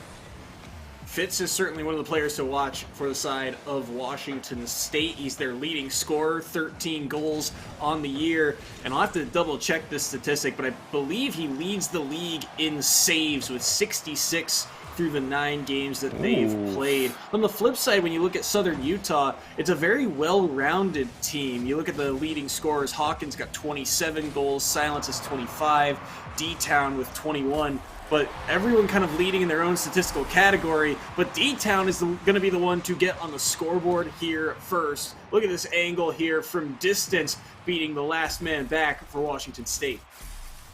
Yeah, very good stuff to D-Town sitting up there, evening up the game count 1-1 score. Southern Utah playing very well right now. But now winning that kickoff there too. This could be huge for D-Town, sending the ball towards the goal. Oh, missing unfortunately. That's so huge, but Hawkins just barely messing up the angle. That's so unfortunate to mess up, but now Fitz sending this immediately back towards the other side of the stadium. Again, messing up the angle ever so slightly. We just got to back into this. Honestly, this might just be the chills right now. We're feeling a little rusty with some of these angles we're sending out right now. Yeah, just barely off target are a couple of these shots, but still the opportunity is there. And as these players settle into this series, we'll see if they can kind of work those angles back down. What a big booming clear there from Fitz, but one that Hawkins will be able to stave away. Fitz, I believe, stole that corner boost too. Silent will get over one and past Tuto. Fitz is now one-on-one here, and he has to make a difficult save backtracking at the net. Fitz will be moving this ball forward until he gets demolished off the field. The demo coming through might free up some space for the Thunderbirds. Fitz can't be able to clear that ball off of the respawn, and Tuto has to make a goal line save, but no one can find the touch, and D-Town will have his second of the night. D-Town sending it all the way from downtown. Nice shot off the wall there. Very good shot on goal. Unfortunate miss from Washington State there, but now Southern Utah reclaiming this lead. I'm definitely liking these team synergy there from Southern Utah. Seeing very nice angles. You know, Washington State, now the ball is literally back in their court. We're going to sit back here, but Silent immediately coming from the skies. The insane aggression from the Utah right now is honestly, for the most part, going unchecked by Washington State.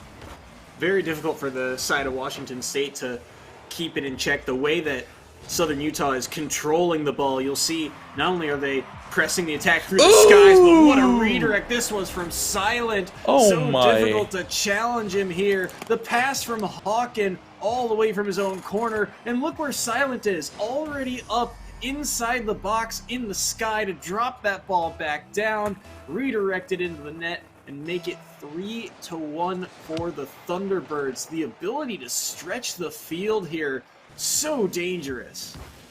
Silent literally sitting on standby doing, let me at him. Let me at him, and he's finding it time and time again, but Fitz immediately throwing it right back. Fitz, amazing shot on goal there, sending it all the way from downtown. Very good shot. Literally, no, I will find much defensive play. The set very high octane so far, 5 points on the field. We're not seeing much defensive play from either team, if we're going to be completely honest. Check out the speed of that shot, too. 70 miles per hour is what the game registered on that bullet to the back of the net. And all of a sudden, it's back to a one-goal game. Fitz getting on the scoreboard. Once again, a very good sign for Washington State, but D-Town's going to tuck this one into the upper third to make it 4-2. The aerial prowess of Silent, the pinch down was too perfect, and D-Town, perfect corner ping it in to make it 4-2.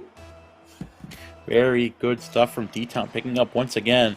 So having seen a lot of these follow-ups from Southern Utah coming from them specifically. Here we go, saving the nice defensive play, going super high too, sending it back into the corner. But now we're seeing the Washington State committing a little too much of the aggressive play again. Nice save from Fitz, with Southern Utah immediately sending it right back into their face. Hawken coming out again. This could be huge. The follower from D-Town. Oh, but nice save there. Oh, Silent coming out of the corner. We see a save from Fitz. Oh yeah, good stuff. Get out of this very scary situation. Fitz certainly very fast on the rotation as Baylights and Tuto. You see them kind of turtled up in the net right now. And Baylights got his first start here at EGFC just last week, has kind of subbed in for Windexus for the moment. Baylights doing what they can to keep Washington State alive in this series. Still a 2-goal game with just over a minute remaining. Fitz trying to get this ball out, but not a lot of boost in the tank to do so. The Thunderbirds looming at midfield, and Tuto's not going to be able to find the touch. Hawkins just going to dribble it by him and roll that ball into the net here. Let's see that touch. Baylights just gets caught just too high up on the wall, and Hawkins able to beat the last defender to make it 5-2. A 3-goal lead with a minute remaining. Washington State, you're entering miracle territory here in game number 1. Hawken, honestly, oh my god. I was going to say the last goal was like Hawken just walking awkwardly past somebody in a party. But that is a shout if I've ever seen one. Silent being very loud with that shot right there. 6-2 Southern Utah up in the final minute of the game. Washington State, I need to see something, man. Show me some signs of life, because honestly, show me some signs of life, please. Okay, never mind. That could have been awful. Huge save there from Tuto, though. Great stuff by her. But still, short time remaining here for the side of the Cougars as they try and move this one forward. Fitz will pick up the corner boost, doesn't get the demo, though, and D-Town will simply circle around and move this ball out of the orange half for a moment. Fitz gets a good challenge. Hawkins inside the box. Will play it to the outside. Tuto moving forward here, playing aggressive. Late in this opening series action, D-Town's able to move this ball forward as well off of the air dribble. So much space for the Thunderbirds to work with here. Shot is on target, and it's just barely out of the reach of Tuto. Make it 7-2 for the Thunderbirds. Shot and chaser. Hawken literally living up to the name, playing like a hawk. Putting Southern Utah up 7-2. It's definitely going to be a game in favor of Southern Utah, unless this game's over. I was gonna say unless, but we don't have enough time to do anything right now. Washington State obviously kind of lacking here towards the end. You know, maybe we just reset. We go next. 5-goal differential here, and one that the Thunderbirds will certainly be pleased with. Make it 6. Oh my god! Spoke too soon. Silent with a hat trick here, and all of this to keep the ball up in 0 time. Look at the touch from Hawken, and just believing that the ball will find its way centered. Southern Utah take game 1. Southern Utah, man, a very, very dominant game. Almost close enough to the 7-point differential we had earlier. Now putting the 8-2 6-point differential in that game, and Southern Utah was just on the money, right? Just Washington State was playing a little too lax and just giving them so many of these opportunities. We just need to see more of that aggressive defensive play and just stop giving them the ball. Stop letting them come to you. It's very difficult in Rocket League, especially for a team like Washington State, where Fitz. We got to also give Fitz some credit on that score line. He was 2 for 2 on shots. He had the only 2 shots for Washington State, and he scored on both of them. So good stuff to him. But on the flip side, defensively, we talked about Southern Utah and how they're able to kind of find each other on these passing plays and how they're able to stretch the field in particular. Remember, I believe it was goal 3 or 4. Oh my god! That they're able to get down the field as they nearly score one in the opening seconds here of this second game. But when you're able to stretch the field and traverse the field so quickly, it's easy for Washington State to kind of shell up, right, and turtle into their own net. And players like Tuto and Baylights, they know that challenging the Thunderbirds in the sky is going to be very difficult to do on a lot of these air dribbles. So they're going to play a little safer, play inside the box, and wait for that ball to come to them, because they do have to work their way through two bodies in the net. It's easier said than done. But what a fake here from D-Town, and he's going to win the 50 to keep that ball in the lower third here for the Utah State side, or Southern Utah side, I should say. My apologies. But still, a minute into the action, still scoreless. D-Town trying to change that here. He might have silent, but Fitz tacks on another save. Oh, here we go. Hawken now setting us back up again. Amazing angle, but Fitz with the save. Fitz looking like the MVP of Washington State right now, carrying his team very well. Now silent with this ball in hand. Once again, Fitz looking for more defensive play, bouncing off the stage. Hawken throwing out again. Unfortunately not able to block, but still missing the goal just barely. Silent now, looking to set up here once again. We're going to send it towards the middle of the stage. Nice bounce out there, but Fitz, again with the defense play, like you were saying, Fitz doing such a good job of holding on, saving those goals. This could be huge, but again, sending it away. Very good stuff to Fitz again. Fantastic stuff as Hawkins going to find a second touch here. Fitz and Tuto in the same spot at the same time, and you can't afford to occupy the same space, as D-Town will punish you for it. Finds the opener here in game number 2, and look at Tuto and Fitz accidentally boxing each other out of the play there, and it leaves the ball open right down Main Street for the opening goal of this second game.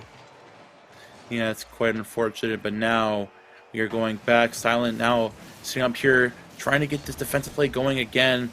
Now Fitz, this is where Fitz, he strikes, is where he goes. Fitz looking for the assistance of his team. They're playing a little too far back, and Hawken taking that all the way to the bank. Oh my gosh, sending it all the way across the stage, coast to coast, as we would say. Golly, that was crazy. The touch a bit arcing, and I think he got the bump on Tuto as well to make sure that she could not play the ball along that goal line, even though that bounce was a little short and savable.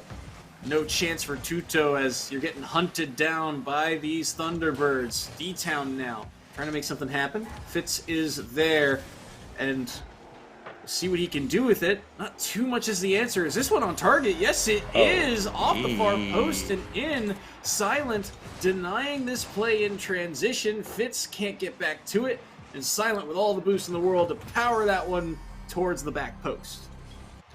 Nice, very nice shot on goal once again from Silent. Now Southern Utah going up 3-0. Washington State, man, honestly, Fitz doing all of the aggressive play here. We're seeing, with all of the way we're sitting on our side of this field, we're just, I'm not even sure what's going on in Washington State right now. We're just kind of giving up a lot of these goals here, like Fitz going super high, and his team is absolutely nowhere to be found. If you're going to go that high to try to block the ball, you need to have your other teammates try to sit down there and save it. Unfortunately, being left in the dirt as Southern Utah goes up 4-0 in this game. 4-0, and approaching the halfway mark here. They'll be blocked out for the moment. Hawken on that shot opportunity. Tuto, though, love seeing her get aggressive here. That's going to be a shot on goal, but one that Silent will save. But Tuto, a newer player to Rocket League, and their ability to... we've seen, I guess, from the beginning of the season, when Fitz was, running rampant, Tuto has really grown in terms of, realizing, hey, I can't hang back as frequently. Getting more aggressive and cutting down on space has been a huge key. And we're seeing her, more and more often move up, make some plays offensively, and even though it may not result in much, it may only result in a shot on goal, it also could lead to potentially big plays, Fitz's follow-ups, potential demos, and even more importantly, burning things like boost out of the defense of the side of the Thunderbirds. As look at this passing play. Z-Time with a double tap. No, it's too far for him, but the rebound will go in. It's Hawken on the follow-up to put in a fifth. Hawken taking that nice walk in towards the other side of the field, taking that tap in. That is what I need to see from Washington State. That cohesion between all of these team members. I feel like we're just kind of all over this place on the blue side of the field. Meanwhile, on our orange side with Southern State Utah, it's looking amazing, right? We need to just take some of the notes out of their book, and you know what? We might need to recollect ourselves going into our Game 3, regardless of how this game turns out. Just over a minute remaining now. Southern Utah, their net has not very much, or at least not been tested very frequently, but Hawken on the flick, just too much space here. Look at the control he's got. Baylights and Tuto can't track him down, and Fitz tries to react, but just too many options for the Thunderbirds, and Hawken puts in another one. Good stuff to Hawken. I believe Hawken is the leading scorer. Yes, entering this week, Hawken the leading scorer for the side of the Thunderbirds with 27 goals on the season. He also leads the Thunderbirds in saves, or at least he did entering this week's action, with 43 on the season. This is a huge standout game for Southern Utah, as a lot of their season, there's a lot of these games that, again, not a lot of 3-0 sweeps here or there for the Thunderbirds. It's been a lot of kind of grind-out type of sets. So for them to come out against a Washington State squad that's 2-7 and play this dominant, it's a very good sign for the Thunderbirds. As Silent might have another one, but it's a goal line save. The rebound, though, is going to get tapped in by Hawken. Very good stuff to Hawken there. Setting up again. Honestly, we're 1 point away from hitting even worse point differential than earlier. 7-0 right now. Southern Utah literally just doing absolutely amazing work. Washington State looking kind of lost right now, looking for some way, somehow to recollect. It's really just looking like we're not seeing much of teamwork here. We're seeing more of just Fitz going one way, playing the aggressive state. We're seeing Tuto maybe come in with a save once in a while. We're seeing almost no defensive play. As I see that too, that is 8-0 Southern Utah, setting the record for the night. Oh my Lord. This is an offense that is electric. It is lightning in a bottle at times. It is something else when they turn on the Jets. I mean, I go back to a series way back, and I think it was week 4 or 5 that they got to play against Northern Arizona, I want to say it was. And Northern Arizona, one of the top offenses in the league. And Southern Utah was doing a pretty good job of keeping pace with them. They just couldn't win the track meet. That was that battle. But it shows that Southern Utah, they've got the offense to be able to keep up with some of these top offenses in the league. The difficulty is it's not always there at the right time. And this time around, well, it's here, and it's here to play, and it's wasting no time. 8 goals in that second game, and this time around, Fitz getting 2 shots, but getting shut out on those opportunities. Yeah, man. I mean, Southern Utah's looking like they got it all right now. Obviously the cohesion in their aggressive play going towards the goal. We've got the defensive play too, the constant pickup towards the end.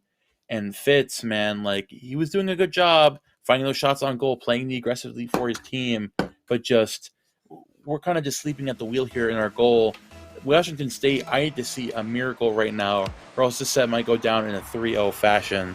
Let's get right into it, though. Hawkins started already in a strong way. Okay, now we're not going to start out like that. It was close, though. I think his teammate actually ended up bumping him out of the play, but it won't matter because D-Town's got the angle to put another one in here. Off the corner, no touch from Baylights, and you can tell Baylights is just trying to track that ball off the corner, and reading that ball off the corner is deceptively difficult. The way those angles work in Rocket League, especially off that curvature of the wall, can be very difficult to read. Baylights falling prey to it there, just couldn't quite track that ball down, and unfortunately for him, it's the reason that first goal is on the board. What can Washington State do about it now? The answer is not too much, as this ball is trapped at midfield, and Silence got the double tap to make it 2-0 Thunderbirds. Oh my gosh, yeah. I mean, Southern Utah now going up once again, 2-0.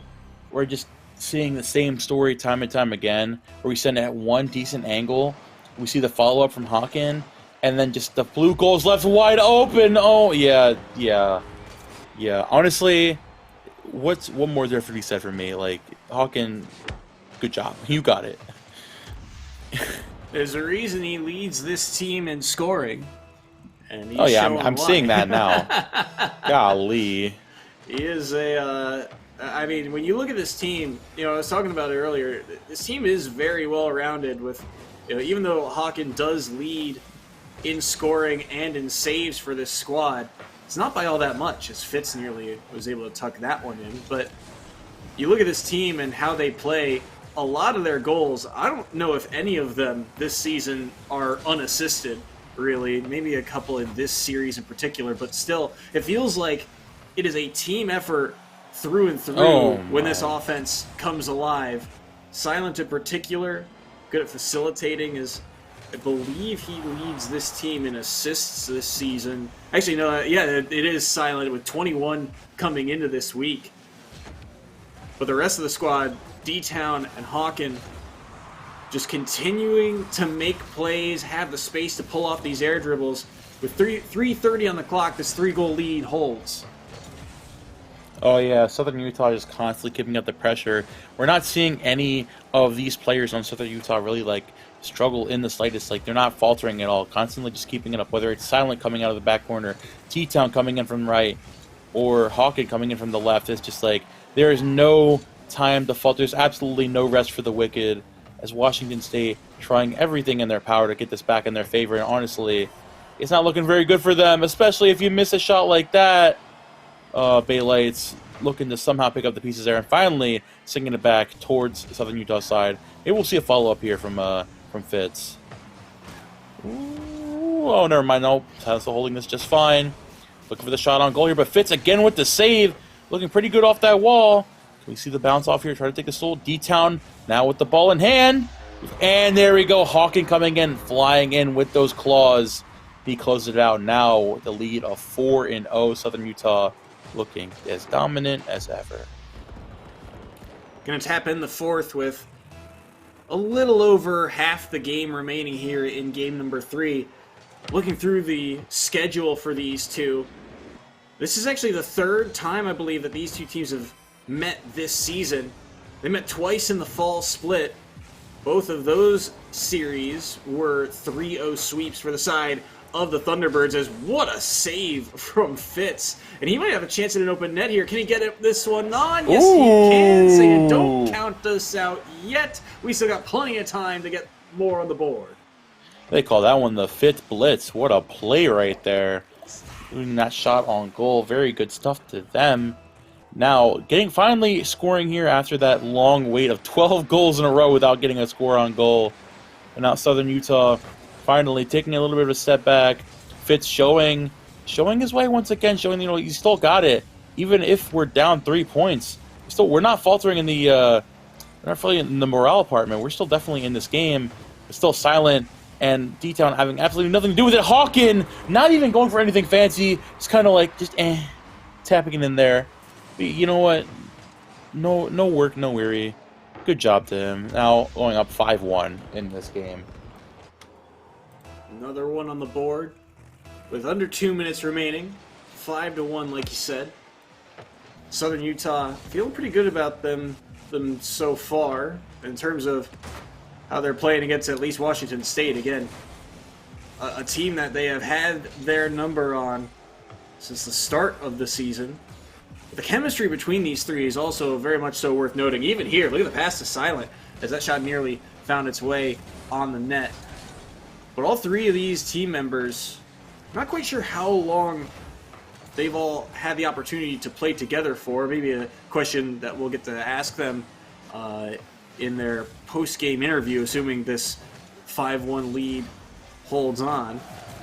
But it's a squad that just seemingly has this uncanny chemistry. They just continue to, never give up on a play, find each other in transition, find double taps and potential angles like that one. Silent, despite that ball ricocheting off of a defender, still there in the midfield to try and make a play on that ball. Tuto won't be able to find one here. Hawken in front. Fitz shuts it down. Silent is up, though, looking for the far post, and Fitz gets back to it to make the save. Fitz doing his best Troy Polamalu impression flying around the field, being everywhere this ball is going. Oh, here we go. Nice setup from D-Town, but still not able to find that shot on goal just yet. Baylights look for the shot. Looking pretty good right there, but no, absolutely no cigar. Silent now sending it back towards the blue side. Looking for a shot here. Follow up from Hawken once again. Keeping that ball in the air. Only 20 seconds left in the game. Not looking very good for Washington State. Might go down in a third 3-0 against the Southern Utah team. That's got to be tough in the locker room, honestly. Like, what's Coach got to say about this one? Because, okay, now you're avoiding that just fine. And that is wraps. 5-1, Southern Utah takes the set. 3-0 over Washington State. Very, very dominant games. Very dominant indeed. Southern Utah able to get the 3-0 sweep here. Again, a team that they have handled in the past, and we're not about to let the history change this time around. So the Thunderbirds with a big victory here, and everyone getting involved offensively. Silent with some great plays. D-Town had some great passes, but most importantly, Hawken with all of those aerial touches. The number of air dribbles he had continues his offensive prowess, and the Thunderbirds, they got to be feeling great about this one. We're going to cut to a short break to get ready for an interview with the members of the Thunderbirds. So don't go anywhere. We'll be right back.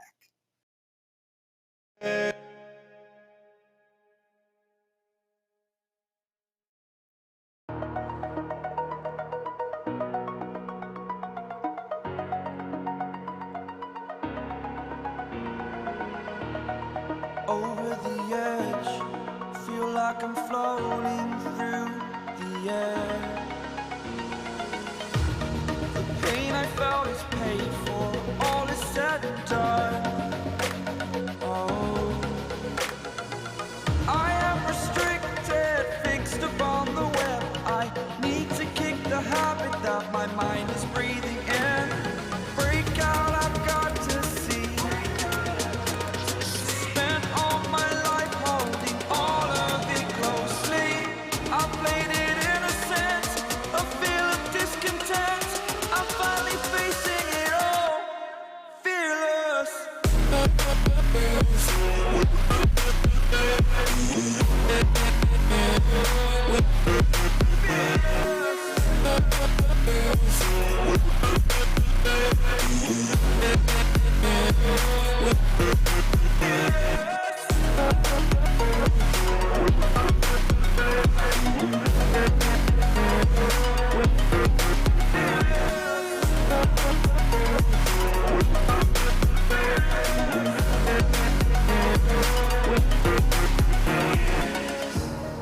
Burning the bridge that keeps us. I'm here and I'm feeling fearless. Exaggerated, that's what you assume. The story's over now, I must conclude. I am conflicted, watching where I step still, hanging in the balance. Not the life I want to live, I want to take it all. Standing tall, fear outweighed the person you are. Oh, break out, I've got to see. Spent all my life holding all of it closely. I played it innocent, a feel of discontent.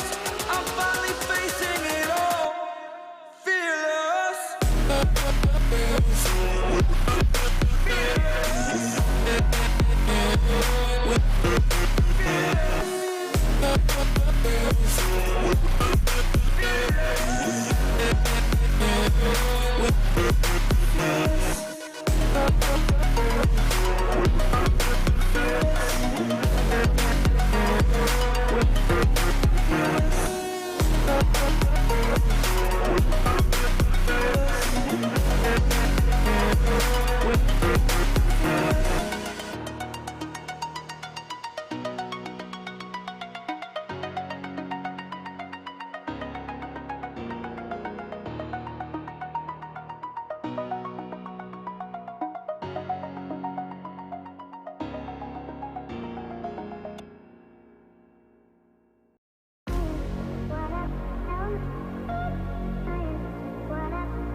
Hello, everyone, and welcome back to the EGFC. We are joined by Silent after they got the 3-0 sweep over Washington State for the third time this year. Silent, how does it feel to get the W?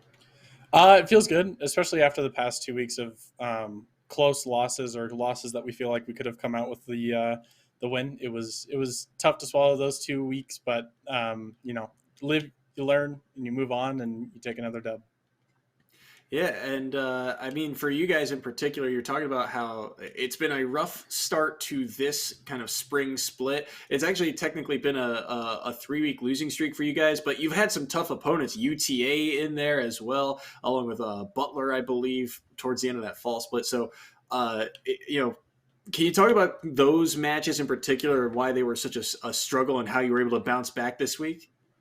A lot of it's just, it comes down to like how we practice. We just kind of hop in ranked and just hang out and just have fun with it more than anything. We think that's just more important than anything else when it comes to learning. And so when it comes down to those tough matches, it's a little bit harder to get into that game grind set of just grinding scrims and getting those down for like UTA specifically, or harder teams like William and Mary. Yeah, it can certainly be a struggle. All right, Momo, any questions for Silent? Yeah, so I mean, you guys obviously play very well, right? But I couldn't seem to get like a lockdown on like specific roles that you guys played. But I feel like everybody was kind of doing everything. Do you guys usually just go into a game and kind of just look for setups and see what works, or is there a specific set of skills that each person wants to possess, and it kind of just works out? I mean, mainly for us, like when it comes down to like I said, playing ranked, we play ranked before and just kind of feel where our strengths are.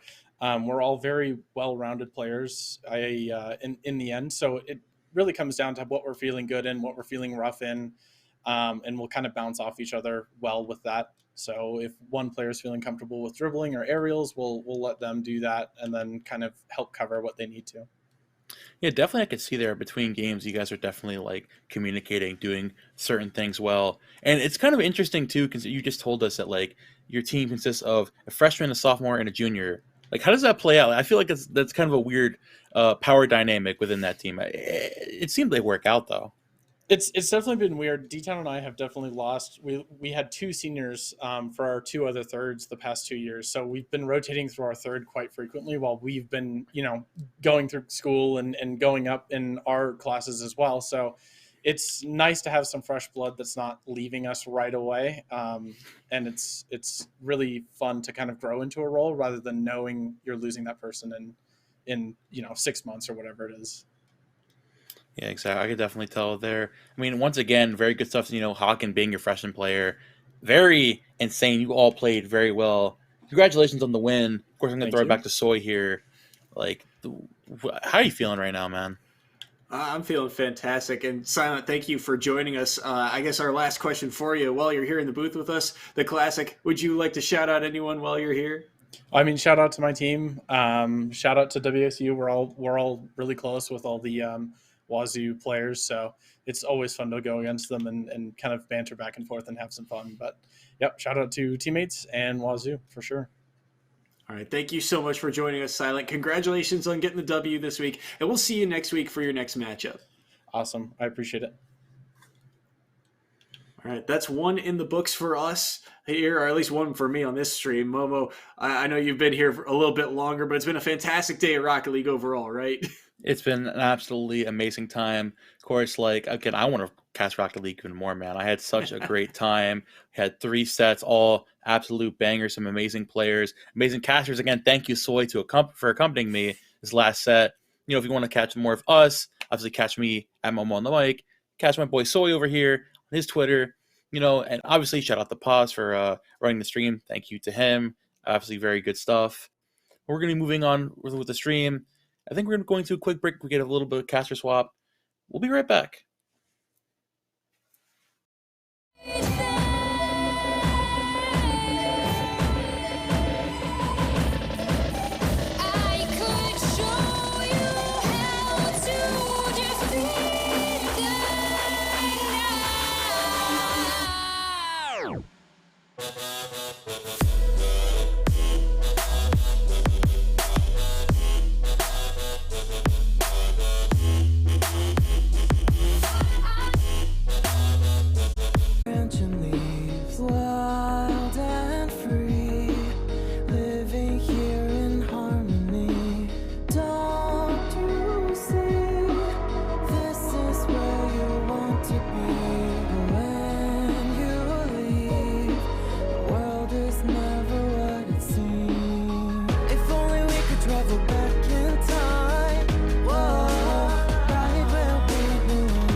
Ladies and gentlemen, welcome back to the EGFC stream. You know, J Turbo, we have been bouncing around a lot tonight. We know we went from the EGFS stream, Esports U, and then, we come right back here to EGFC, where we got two wonderful series ahead of us. The first one is going to be Idaho going up against Villanova, and I believe J Turbo here has a lot of information about these two teams. Yeah, I got a little bit. Villanova, they were number 5 out of the regular season during the fall split and have not stopped that string of confidence, going 3-0 over both USC and WU. Washington, who we saw take a loss against Southern Utah earlier, and Idaho have had they've been a little bit more on the struggle bus. They didn't have the strongest fall split, and now taking a couple of early losses to Delaware and Xavier, so trying to bounce back here. But Villanova are a strong team, and they're looking to keep up that momentum. Absolutely. This is going to be a simple best of 5 series. I just want to see who comes out on top. We have seen so many games looking at the top tier players or the people at the lower end of the bracket. I just want to see some competitive games, and I feel like this might just be one of the ones. Yeah, it's definitely got a shot, right? Both of them not quite at that top or sitting at the bottom of the standings and are trying to make a name for themselves. Idaho, of course, they've been struggling across some of their different titles, their school, but off of the winter break, they've been looking better. They've been trying to improve. And the fact that they've got a bunch going for them, trying to make those adjustments is what you ask for here in the EGFC, right? You've got some top-level CRL talent in squads like Seton Hall and UTA, and a bunch of other teams all trying to scrap for those midfield placements, and Idaho no different. As we get onto the pitch with Villanova already off to a fast start, Milky Boy trying to get an early goal, but it's sent away by Butler. Already off to a crazy start here. We got Villanova on the blue side, starting us off strong with Riley taking the very first goal of the pass from I'm a horse. Hey. Oh, that's such a dirty little pass. I don't know if it was even calculated, right? Just bounces right off the hood. Easy does it. It's a tee up for your teammate. And this is not how Idaho wanted to start things off. But Villanova super, super happy to get going and get going quick, as Milky Boy, once again, one of the lead players for this Villanova roster, has been around the Big East for a while and continues to show that kind of strength. As up top, good contest from I Am a Horse, and we're going to see a little bit of a midfield game start to develop. And oh, this is risky. Nearly a shot opportunity. Riley just off the mark. We're still seeing Villanova most of the times on the offensive side so far. We got I Am Horse once again sending it over to Milky Boy, who has decided to retreat all the way to his own corner.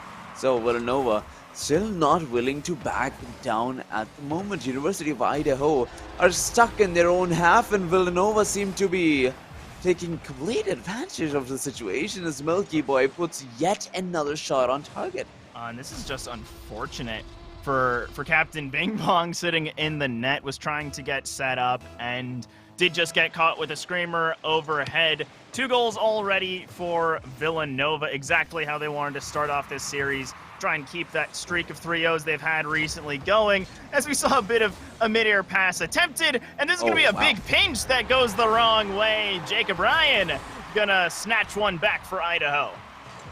Oh, great 50 coming in from Jacob Ryan. I'm not sure if it was planned or not, but the challenge in the right direction resulted in a goal for University of Idaho. And hey, what more can you ask for after being absolutely dominated in the last minute? We got Villanova just completely taking control of the field, moving the ball left, right, and center, and just making sure that possession is not given away to the opponent side. Oh, and that was a good look to start things off for Idaho. They're starting to cut into these midfield passes, and I think that's going to be a recipe for success. Is already an early contest upfield from this kickoff, and a little bit of extra speed from Bing Bong, but got to watch for that shot option. Jacob certainly was, and that'll keep this a 1-goal game for now, but it's definitely more competitive than that first minute would maybe have you think, with the amount of pressure Villanova was putting together. And now Idaho, they've adjusted. They're ready for the kind of speed from their opponents, and they're starting to pass it between each other. But that slight moment of miscommunication sends it back. Bufla's taking a pot shot, and it's wide. Oh, it is wide for now. But, University of Idaho, they are on the right track to make this equalizer happen. That's a pretty good save coming in from Boofless there. Milky Boy once again back in possession, sending it down center. The ball over to Riley, who has a shot on target. He's already made one goal happen. Can he get it again? Not yet. I Am a Horse sends it down center as well. But none of the players are able to pick up off of each other's communicated attacks. And University of Idaho still, one goal game. And considering I don't see much of a mechanical mismatch between these two teams, it is going to be that passing and communication that sets them apart. And so far, I think it favors Idaho when they're in this scrappier setting, as they haven't shown a ton, but Milky Boy showing off some of the mechanics, makes use of the waterfall well, and finds number 3. Here we go, number 3 for Villanova University, just carries the ball all the way through. It's Milky Boy putting another one in onto the back of the net. A 2-goal lead for Villanova, and University of Idaho are still struggling to look for answers. And we could see that there was the idea of the squishy save from, I want to say, Boofless. Actually, hold on a second, we got a shot coming through for Idaho, and it's still dangerous in the box. No one ready to find a shot, and that pinch should mean a little bit of safety for Villanova. Now Riley going to send this back, but it's quickly intercepted by Boofless. A risky save out of I Am a Horse opens the door, and Riley shuts it once again. Oh my god. Great saves in front of the Villanova goal line, giving University of Idaho no opportunities to work with. And with only 1:30 seconds remaining, Villanova, they continue to maintain that 2-goal lead. Can they take game 1? That remains the question. I think it's looking like it. They're not giving away too many scoring opportunities, but it's not to say that Idaho haven't made a few for themselves. That last really awkward sequence where there was, I want to say, 5 members all awkwardly sitting in front of the Villanova box, certainly not something that Villanova just allowed to happen. But there just hasn't quite been enough cohesion. There have been a few double commits out of Idaho so far this game, all very fixable mistakes moving forward in this series. And this is definitely a team that I think can contest Villanova in the air. They've shown they can contest them on the goal line. And in this moment, they're just trying to make sure that contesting holds for a little longer. But one missed rotate opens it up, and Milky Boy puts number 4 on the board. I completely agree with you. The statement that you just used, one missed rotate is all it takes, and I absolutely could not agree more. University of Idaho, those simple mistakes while trying to take possession away has resulted in Villanova taking 4 goals in a row. They're feeling really good. Villanova obviously showing some confidence as there was, I want to say, a reset setup attempted, and that's the kind of moves that if you're not seeing them right off the gate, it takes a little confidence to get going. As a pinch attempted between 2, it's just off the crossbar. Not going to result in any shenanigans, but another shot opportunity from the midfield pass. No one in net, but the crossbar sure is. Hold this one for 10 more seconds. I Am a Horse wants one more for the extra psychic damage of the mental impact, but instead it is going to be a save over top. No finish for Idaho, and I Am a Horse will rule 0 this, but it'll be Villanova taking game 1 quite comfortably. Villanova taking game number 1 there, as we see the replays coming in. Milky Boy being the one to get most of the shots on target. A huge whiff coming in from Jacob, in those past few seconds, and it's gonna be Villanova taking game 1. I believe that I assumed that last goal to be a replay, but it's not. Villanova 5-1 big scoreline, and yeah, it's these are the kind of goals that they put on target. They're so similar to each other. Yeah, they're really similar. I think we could see quite a few of those last 3 goals out of Villanova, put them side by side, and it'll be a lot of rebounding into forcing a mistake into the finish, or just some really great team play. That communication, certainly one of Villanova's strong suits, as we've seen. And that scoreline, 5-1, looks very, very dominant. And it was, as far as goal control, and Villanova had control in the first minute, but Idaho really did answer back in my mind. They lost quite a bit early, but once the game evens out in the midfield, they're definitely more competitive than that would indicate. And I think going into game number 2, they just have to stay confident, prevent the double commits, and we'll see a lot of those opportunities Villanova took advantage of start to go away. Yeah, that's the plan here for Idaho, right? So many opportunities, right? We got Villanova making mistakes on their own side as well. They were not able to take advantage of it. Hopefully this game we're gonna see something different. Oof. It is not off to a great start though. Yeah, immediate aggression out of Villanova, pretty much a carbon copy of Game 1's kickoff, but with that miss and Milky Boy being all alone on the back line, this will give a little bit of time for Idaho to try and step forward, but a big demo from I Am a Horse means that there's no second, and now a shot attempted back and forth between Milky Boy and I Am a Horse. Riley looks for the finish, save. And well saved away. Jacob Bryan trying to get this out of their half, and a bit of a bump, not doing the damage necessary as the pass over to Milky Boy is dangerous. It's still off the crossbar. The rebound attempted by 2, and this nearly puts 0 members back. Milky Boy just barely making it to the midfield line. Oh, sending it over to I Am a Horse now. Gets challenged almost immediately by CPT. Bing Bong sends it down center over to Jack. Could not get the shot on target, but look at that. You know, Idaho, they're really trying to step it up here, trying to keep a possession to themselves, making some infield passing plays, and maybe even getting some goals for themselves. Unfortunate there. They could not get it towards the back of the net. Yeah, but in that moment, we saw Captain Bing Bong try to go up for the double, and then immediately stopped as Boofless was already in the air, and that's evidence of some communication already starting to come together for Idaho, right? Teammates calling each other off, recognizing when your teammate is up and not trying to get in the way of their contest or create a double commit. So already liking this communication we're seeing out of Idaho. They're starting to talk, they're getting a little more comfortable in the comms, and that's really what you need to get going. But there's very clear comms from Villanova as they nearly get a midfield pass into the net, and Riley keeping this pressure up with another demo in the net. Oh, that's a pretty good pass from I Am a Horse, who sends it wide once again. And with only 2 minutes and 50 seconds remaining, Villanova University, they're still looking for that very first goal. So, I mean, what do you think? Is this Idaho's improvement over the last game, or would you call it Villanova's mistakes? I definitely think that Idaho is improving. Their defense has been quite a bit stronger. Like that, the patience out of Boofless to know there has to be a pass coming through. So I'm going to connect on the pass instead of trying to challenge either player while they still have a touch available to them, right? It's those little adjustments that don't look like a ton, but make the world of difference in this game. As that, another idea, but one mistake. Throwing it in front of your own net, not high enough. Riley's going to shoot it every time.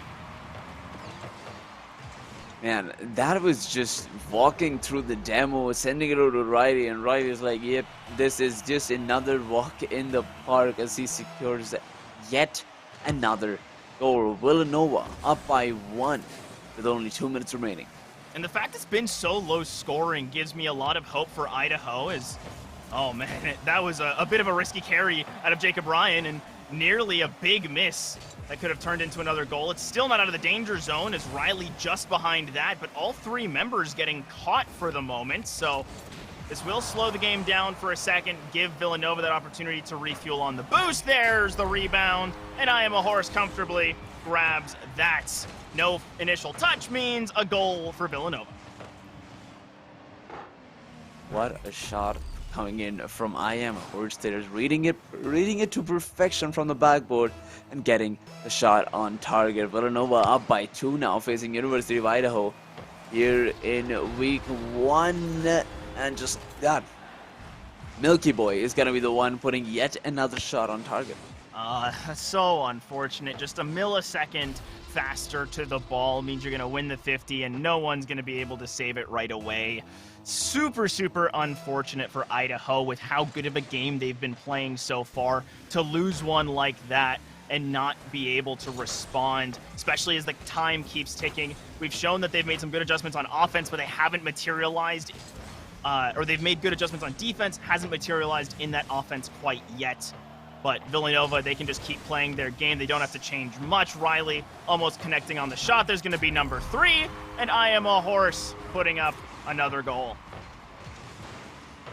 Man, this has just been a combination of all these three players, one of them deciding to secure goals while the other one supports the first and the second man completely. Villanova University are doing the exact same thing. Idaho, they haven't had the chance to perform anything like that because they've not been caught off on the back foot. They haven't been. There haven't been any significant mistakes or opportunities given over. Most of the demos have been proactive onto Idaho, so even if Idaho managed to grab one back, there's not the a numbers advantage, as you would expect. There's no mini power play option. It's just an even 2v2 for a couple seconds. And I Am a Horse showing some great control on the wall. That's been another secret to Villanova's success, is they're playing very controlled, their touches are incredibly controlled, and Idaho just haven't quite had the same level of follow-through that we've seen out of Villanova. Right here, another pot shot easily saved by Milky Boy, and I Am a Horse ready and waiting. It's the power of those tight team rotations. They allow these quick transitions, and Riley slots number 5. Number 5 on the board for Villanova, and it is just a bit of a fest here for the Villanova side. That is 5 goals in a row coming in. Well, what do we do? I think if you're Idaho, you still have to remember that despite 5 goals being given back, Boothle's going to get one here for comfort, for morale off the sidewall, that there were a lot of really good adjustments made on defense. That just because a similar number of goals went the other way doesn't mean they didn't play a better game. And taking that with you and really holding on to it into game number 3 is going to be necessary if they want to try and win game number 3 or turn this into a reverse sweep. They need to stick to those positives they've gained and not just say, oh, well, we didn't win, so it didn't work. No, that's not the case. Villanova just also kept adjusting and started passing even tighter, as we just saw right there. 3 connected infield passes that open the door for your third man. It's so clean and beautiful from Villanova that interrupting that set piece play is going to be where Idaho has to strike. Wow. With only a minute remaining here, we got yet another opportunity to...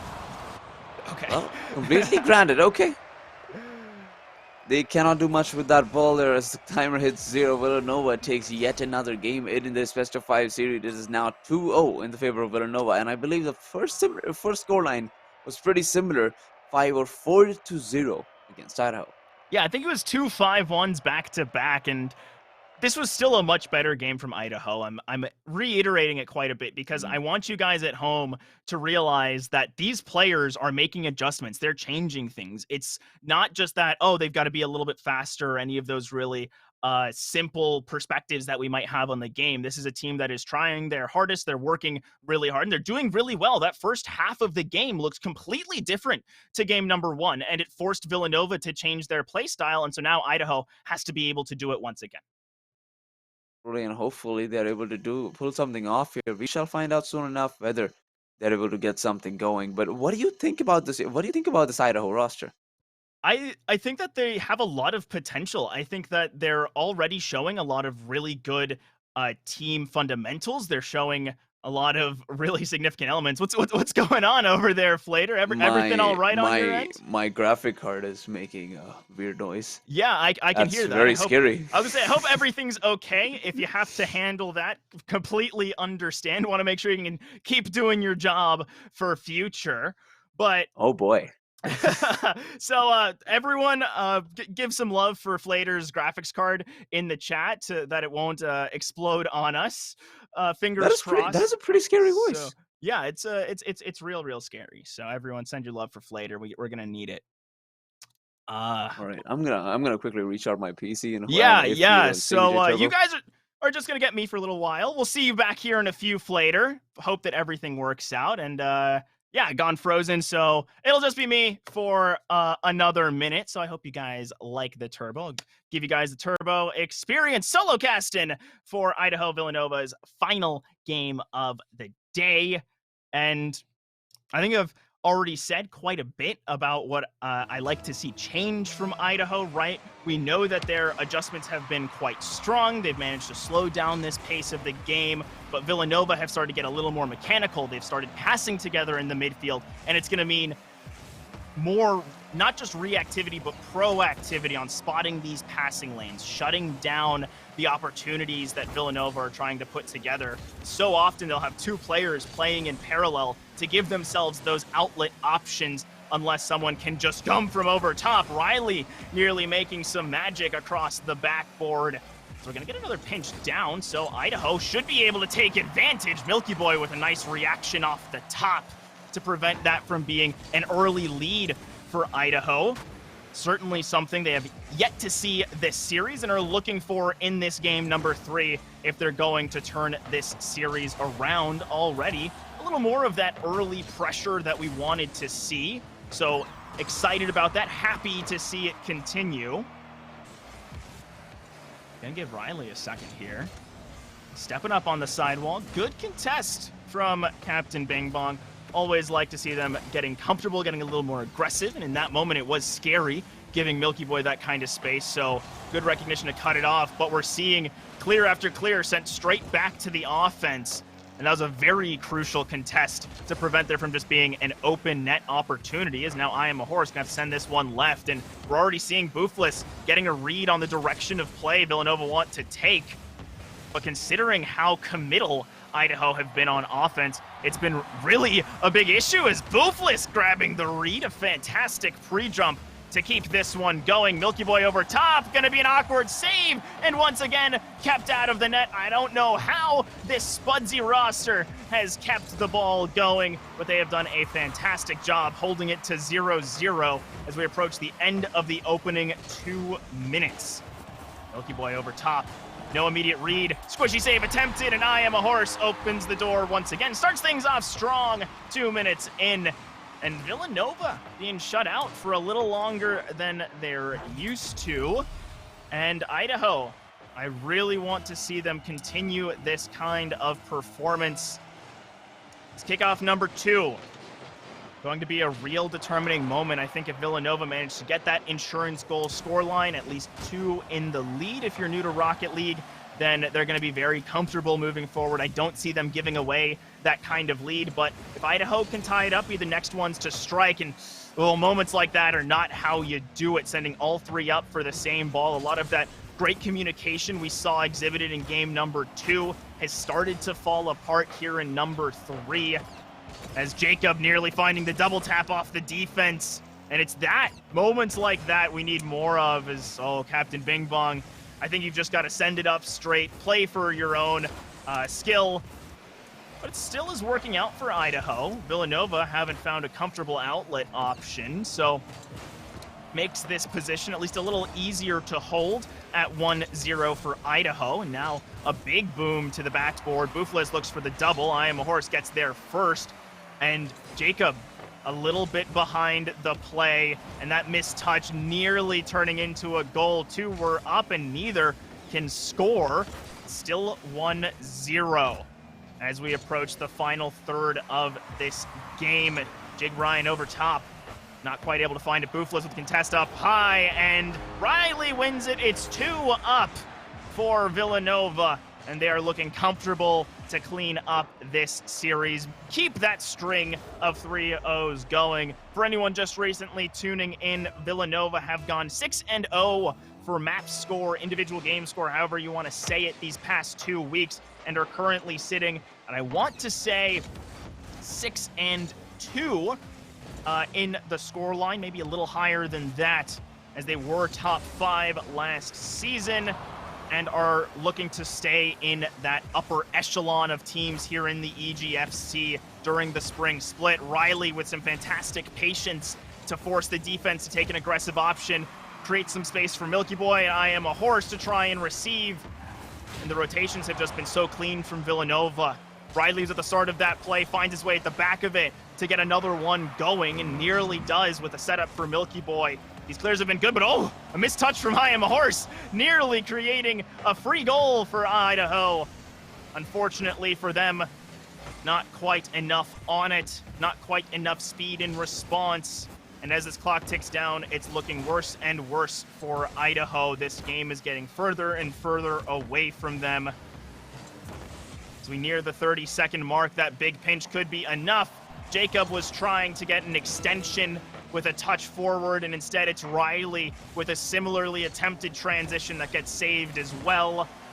Boofless to add another save to their own stat sheet, and Riley gets blocked by the falling body to prevent it from being 3 up for Villanova. Now Milky Boy wants a chance to clip in competition, gets a musty in past 1, but Captain Bing Bong stays on the ground to prevent number 2. One final drive shut down by Riley, and both teams probably going to try and play for this Rule 0 once again. We know Villanova like to, and Idaho nearly letting it drop. Riley resuscitating the ball, keeping it alive.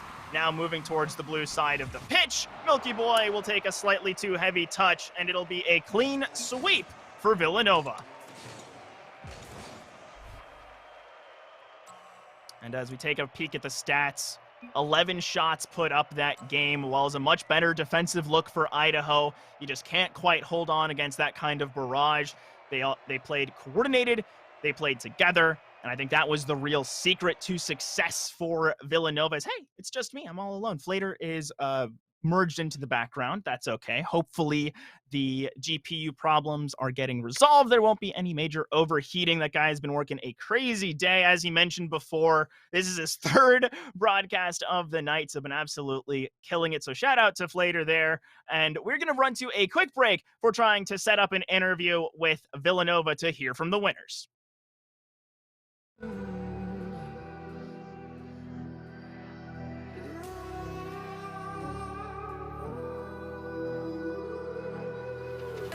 There's a distance between us. It's getting hard to reach out. Haven't seen you in seasons, but all I hear is your voice. I know my limits, you can break me down, but I'll stay till the finish line. And I've been counting minutes for quite some time now, just to see you again. And I've been counting days to get away, to see you again, see you again. Been fighting ways to get away, to see you again, see you again.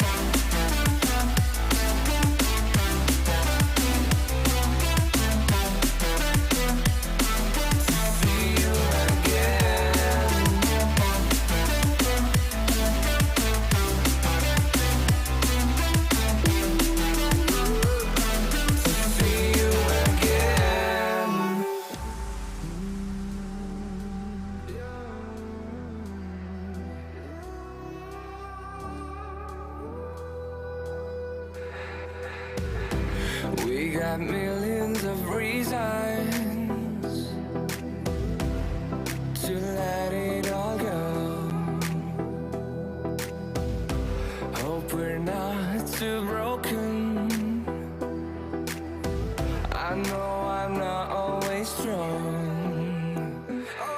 and I've been counting days to get away, to see you again, see you again. Been fighting ways to get away, to see you again, see you again.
This fire in my head got me on edge. I'm going out tonight.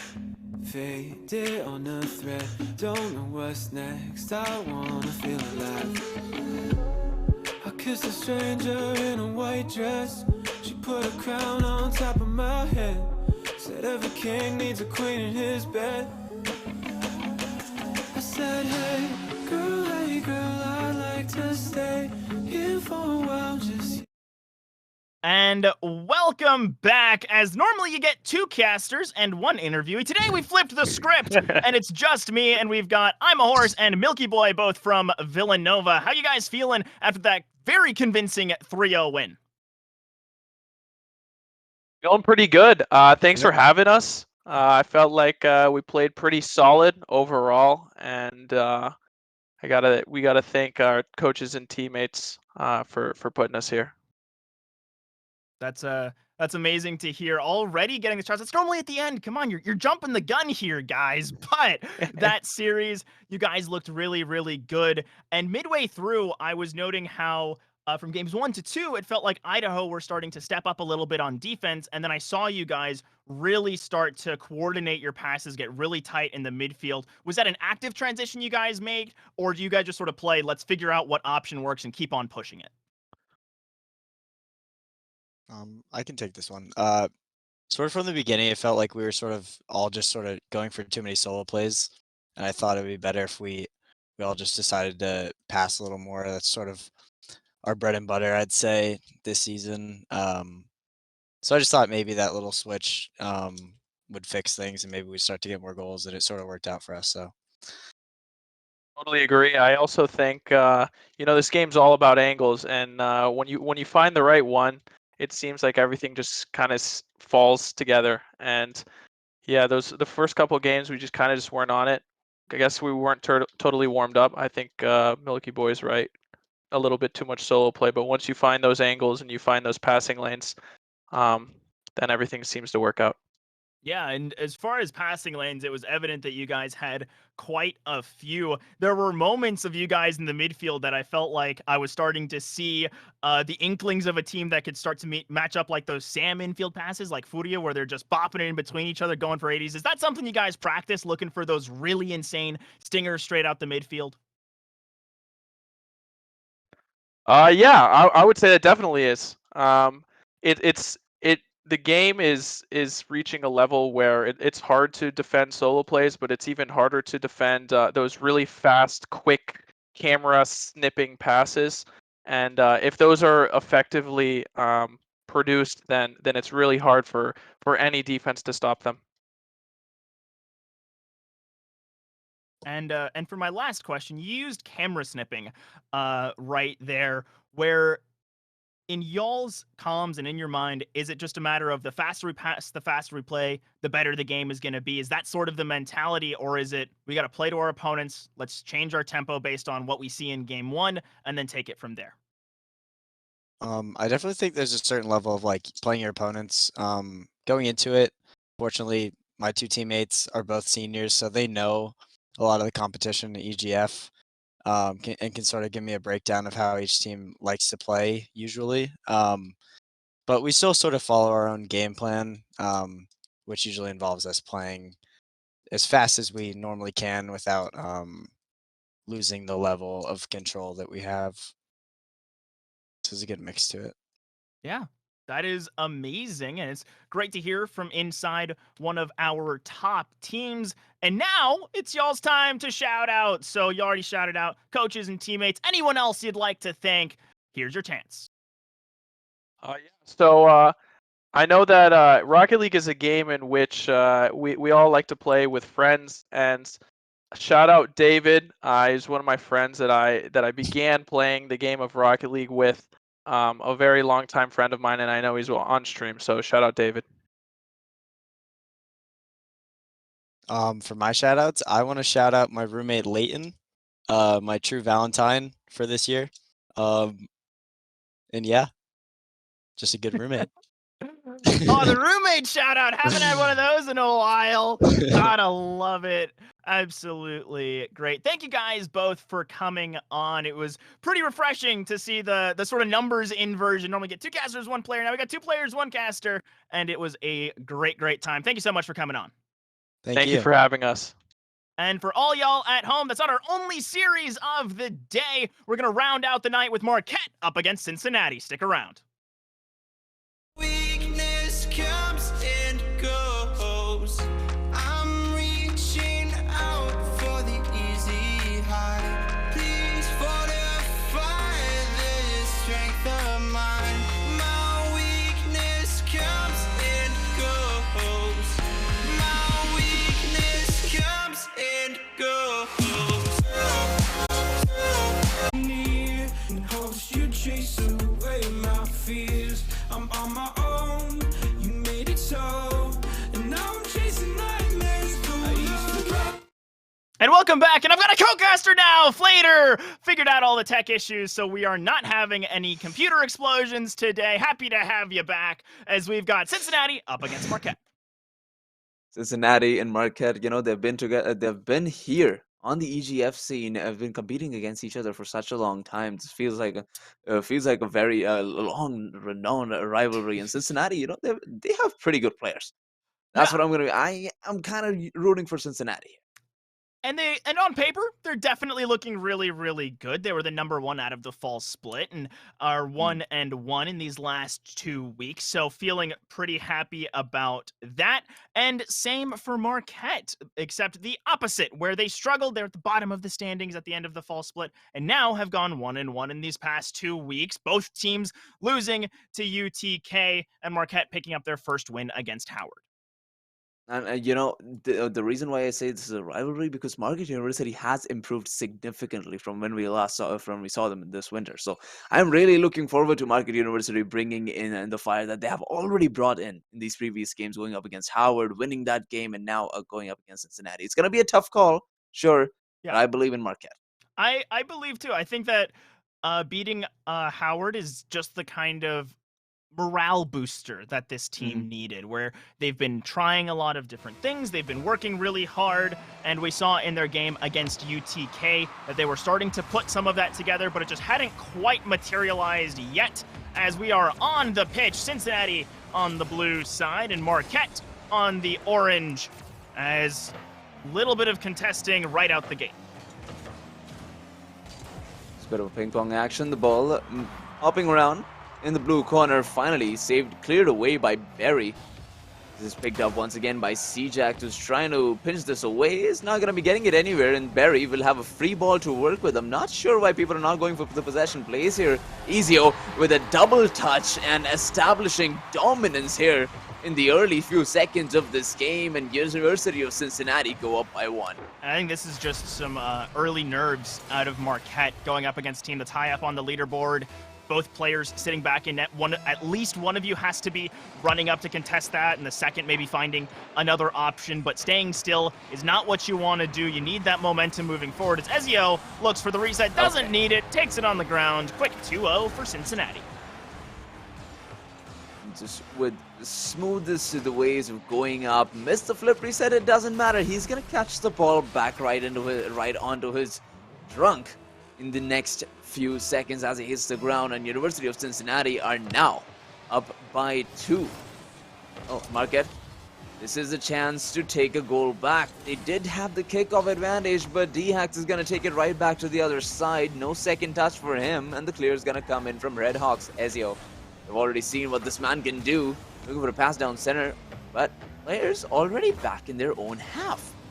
Marquette, maybe the second man could get something going here, but D-Hax is always quick on these clears, and Ezio could have made the shot on target, instead decides to take it to the corner. So I'm not sure what Cincinnati's thinking here, but still working out for them. The 2-goal lead is still very much intact.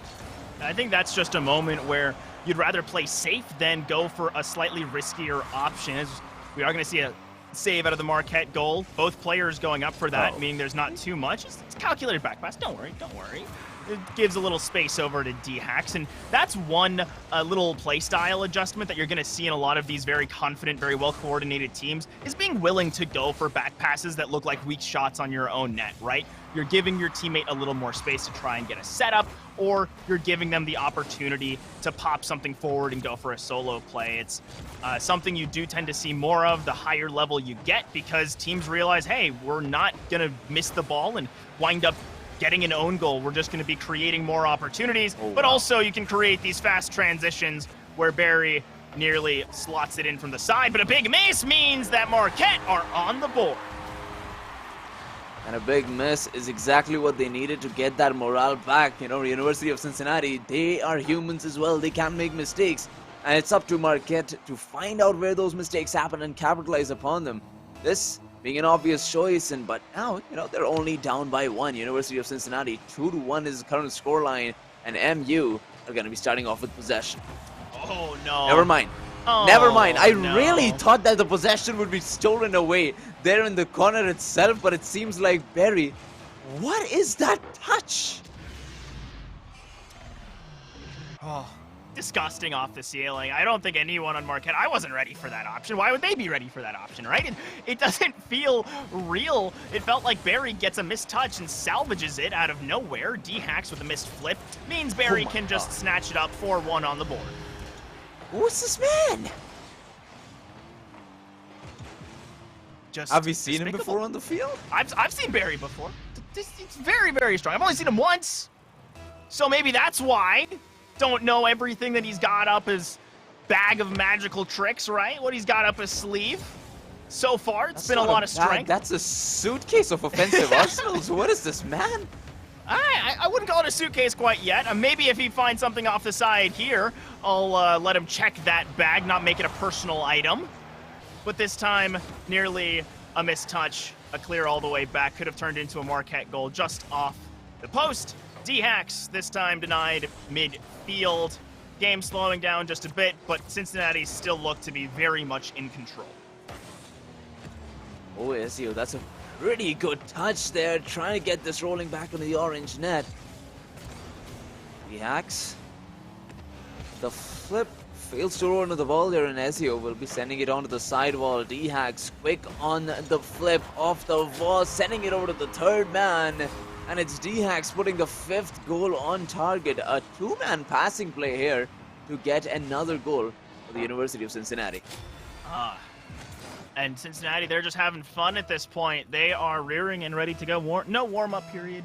No major point of contention. Not a ton of questions being answered in this game, number one, outside of what can Marquette do to adjust. And I think it's plays like that where you're getting in your opponent's face. You're trying to shut them down early and take favorable 50s that might just wind up in the back of the net. Another good look and opportunity is C-Jax had the right idea going for the shot. Ezio, very dangerous in that moment.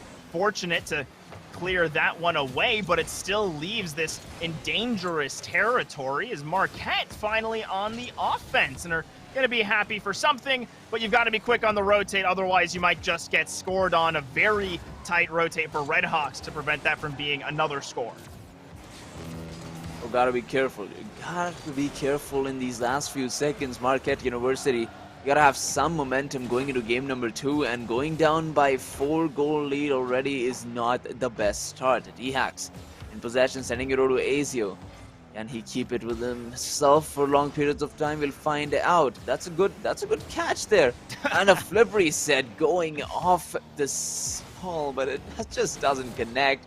And it's really unfortunate for Marquette University as there's only 30 seconds remaining. It doesn't seem like even a consolation goal might be under order. Oh, maybe Cincinnati want to try and get 2 in 20 seconds, grab themselves up a Brazil. But at this point, it does seem both teams are happy to let this clock run down, get into game number 2. Marquette going to be happy to have a fresh scoreline, but Cincinnati have looked nothing short of impeccable so far. Sure, there have been a couple moments that there's a missed 50 or they're put on defense, but all in all, it pales in comparison to everything else they can do. Yeah. I believe it was Cincinnati getting that first goal, and you know, it does tell us the kind of offensive powerhouse this team is. Every single player on the Cincinnati roster so have something to show for themselves. Azio with those ceiling shots, Berry taking those 50s and riding the ball all the way towards the orange net has been phenomenal. D-Hax's coordinated attacks so far have made these goals possible. Marquette University, only that one goal though. J Turbo, what do you think needs to be changed here? I don't know, because at this point there is obviously some mechanics that Cincinnati has that Marquette just can't quite compete with. But what do you do in the face of that? You try to stick to your fundamentals and stick to your guns, which is going to be your passing and getting aggressive, making sure that your opponents don't have the space to flex those mechanics, right? Making sure that it's 50s whenever there's a loose ball in the midfield, making sure that if you've got two people back, one of them is pushing forward onto whoever is approaching you on Cincinnati, and especially making sure that if there's ever a point that you see all three Cincinnati members on your side of the pitch, boom it towards the net. Yeah, that's the fundamentals, right? This cannot be much better explained here. The fundamentals of your team needs to be perfect if you want to go up against a team like University of Cincinnati and win. Already, Ezio got control, got a little bit of boost. Might try and get a pass center with that. Good cut from Red Hawk, and just quick little moments like that. What we need to see more of for Marquette, where you realize, hey, I think I'm the last man. I'm going to cut here really quickly, make sure we are comfortable and not getting ran down too early. As just like that, Miggs up and Adam, and this gives time for Cjax to get back. Already better defensive rotations out of Marquette. Now, Cjax had plenty of space to work with, but he took a little too long to take possession and instead got demoed. And this is exactly how University of Cincinnati keep taking away possessions out minute after minute. And just like that, Marquette University could have had their first goal. But the saves coming in from Barry are going to be denying that chance here. Cjax trying to put the shot down center. Red Hawk not be able to pick it up there. Now Miggs trying to set up something for his team, completely denied by D-Hax, who sends it over to the backboard. Intercepted by Cjax here. Barry once again off the sidewall, air dribble into the ball, sending it down center, taken away by Miggs, who has a ton of boost to work with, but it all starts with a 50 here. Gets bumped away, and Cjax needs to push for it. The third man, accuracy is there, but Barry's defense is even stronger. Minute and 30 seconds in, it seems like University of Cincinnati are on the right path to take that first goal. D-Hax putting a shot on target, but Cjax is there. Then even better save. Oh, wow. Okay, that last little sequence, beautiful from Cincinnati. Beautiful. Just, they found themselves in the right half, and right here, D-Hax's awareness just to spot Ezio. Super, super good awareness, and they get their first in the minute 30. But the fact of the matter is, last game, at around 2 minutes, we already had a 2-0 or 3-0 scoreline in favor of Cincinnati, and Marquette, they had about 20-25 seconds on offense this time around, right? They're getting in their opponent's face, they're keeping the ball low, making sure that they can actually contest at a similar level as Cincinnati, and it's been working so far. Now, this could be a scary moment. Red Hawk's not ready to respond, so Ezio is going to ferry that one in. But overall, Marquette, if you keep doing what you did in that first minute, this is a much more competitive game. Absolutely, but I'm not really sure what the plan was. I believe Red Hawk did not have any boost to work with there. Could not get the challenge on the ball on time, and it's going to result in Cincinnati going up by 2. 2 minutes in, Cincinnati 2-0 currently on the scoreline. Cjax looking for a bit of a back pass here. Red Hawk not ready for it, does get it past 1, but Barry is there to intercept it, send it down center. The second man ready for the ball is a little too far away though, but it's Ezio. You know, he goes up to the ceiling, he does some shenanigans in the air, but Cjax is like, nope, not anymore. Could not make the counter attack happen though, and with half the game remaining, Cincinnati are still maintaining that 2-goal lead. Oh, and that bit for a moment, oh, this might just be number 3. Oh, Cincinnati doing well to spot their opportunities, but Marquette were coming close, right? That this counter attack off the back of a Marquette offense where they were getting close, and we were seeing second members getting in there, getting gritty, getting a little scrappy. So still, Cincinnati taking advantage of mistakes from Marquette. But I think for Marquette, this is a great series and already a great game to look back on, see what's working, what's not, against the currently ranked number 3, number 4 team in the league, as it's starting to fall apart off of these kickoffs. But just keep the mental strong, Marquette, and I'm certain that they're going to have more opportunities coming. I mean, I hope so. Because this team, like, we talked about this before, coming in from the last season, these guys have improved a ton. And would love to see them improve tons and tons more because they have potential. We can see them in their car movement. We can see them in the kind of communication they bring onto the field. I talked to the players in the interview and I could tell that these guys really do have something that could be harnessed if given the right area of expertise and practice. Oh my god, but Barry on the other hand, I don't think he needs any more practice. This is free play for him. He is already practicing. Look at that touch. D-Hacks and Barry both on a bit of a race there as to who can reach the ball first and put it on target. Yeah, that's definitely a free play moment. I've seen myself going for and missing those tons of times when I'm just by myself, and then I do it in game and I get hit with a what a save or a nice shot because I go completely wide. But Migs off the kickoff grabs one from the side wall, so Marquette gonna be happy with that. That might just be the boost of confidence that they need. Really get some wind in their sails. Absolutely, and I mean, this all if they do want to make this game back, it starts with improving your kickoffs.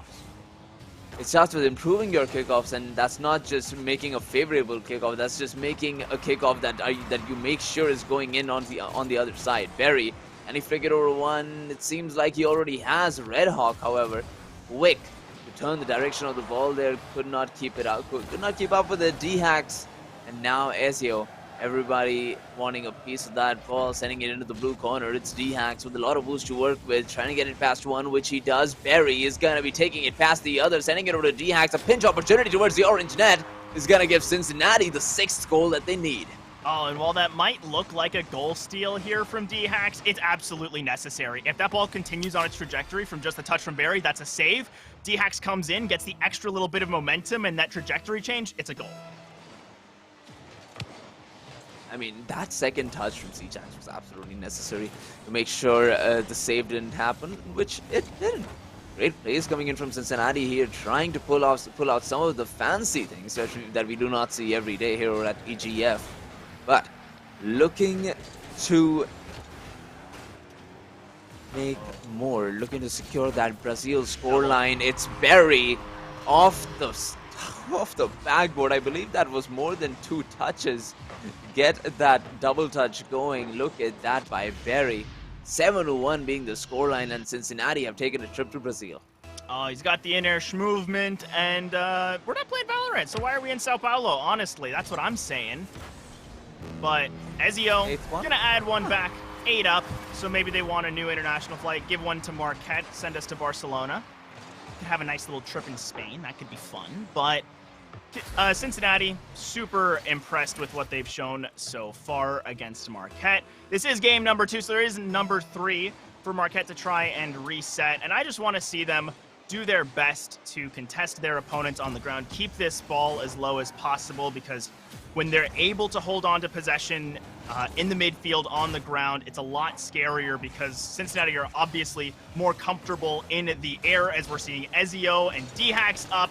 Barry comes in for the attempted cleanup, and D-Hacks once again. We're just seeing how these guys love to pop it against the backboard and go for those rebounds. Certainly their place of comfort. Barry not finding it again. We got 30 to go before Cincinnati comfortably takes this one away. Yeah, and at this point, I mean, it would be unlikely to assume that MU have a chance here in this particular game, and even the next game seems to be a bit of a difficult task here. University of Cincinnati have played a phenomenal game, and expecting anything less from this team is a bit of a problem. University of Cincinnati 8-1 being the scoreline in game 2, and as the ball dropped down, that is what's going to be the scoreline that goes into the history book. Cincinnati now only 1 game away from taking this best of 5 series in a clean 3-0 sweep fashion. Yes, super happy. Their last 3-0 was against Georgetown at the start of this split. So continuing that trend of 3-0ing teams near the bottom of the leaderboard, definitely what you want to do if you are near the top. continue that dominance because, of course, game differential is one of the tiebreakers when we look ahead to playoffs, playoff seeding, and all of that stuff. And while that is a little ways away, always something to keep in mind. So Cincinnati definitely want the clean sweep here. Don't want to give anything over to Marquette, but Marquette's still making adjustments from week to week. It's been unfortunate because they've had, besides that matchup last week against Howard, they've had an overall pretty difficult season and a pretty difficult semester. Lots of teams in the Big East that are really strong. We saw Villanova last game. Of course, you think about Butler, DePaul, Delaware getting in the mix sometimes in that region, whereas Cincinnati, they've had teams like UTK that have caused them some trouble, but have been able to play against teams like North Dakota, like Marquette, feel very comfortable in those matchups. So really excited to see whether or not Marquette can bring some of that experience they've had throughout the season into this number 3, but Cincinnati, they just look unstoppable. Yeah, that they do. That they do. I mean, Cincinnati, each of the individual players have some kind of a spazz to themselves, and every single time they go for the ball, it seems scary. Even I get intimidated.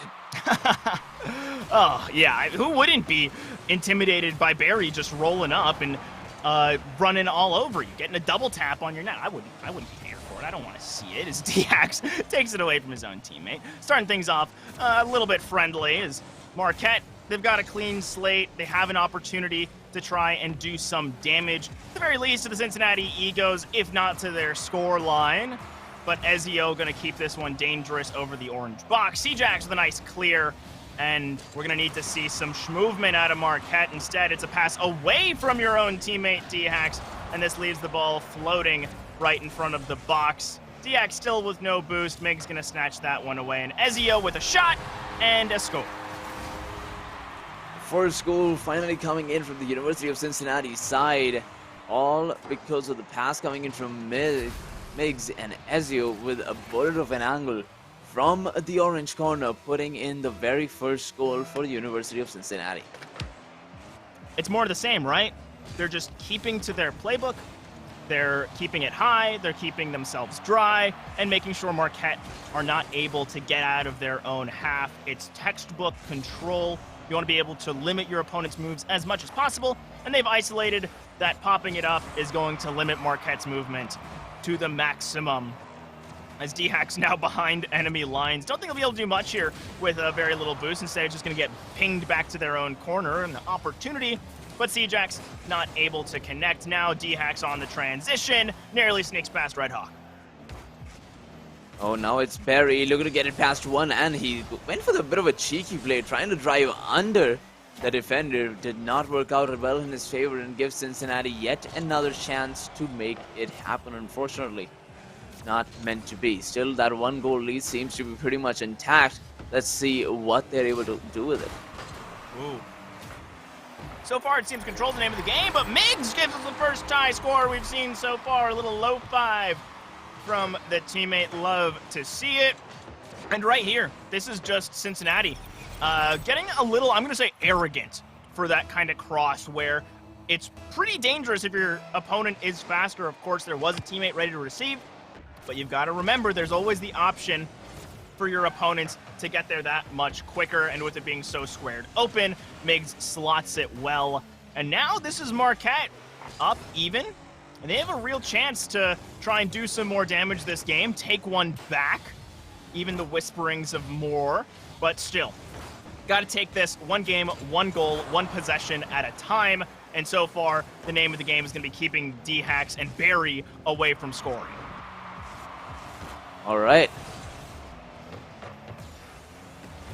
Getting into this next game, half the game is already gone here, and Marquette University, they have taken that 1 goal. It all comes down to whether they're able to take that goal and convert it into a lead or not. We got Barry on the ball. The flick is pretty good. Top shelf shot on target. Barry's gonna take that 2nd goal lead. Very, very well done out of Barry. Comfortable flick over. Makes that really difficult. Plays against Marquette's rotations so that no one is really in position to defend that. Great game recognition out of Cincinnati. The Bearcats have done such a good job throughout today. And now C-Jack's going to have a great flying response for the Eagles. And now actually a bit of a carry down. D-Hacks actually, Ezio is going to snatch that one over. And good looks for Marquette in certain moments, but they can overextend, and Cincinnati that much faster on the transition.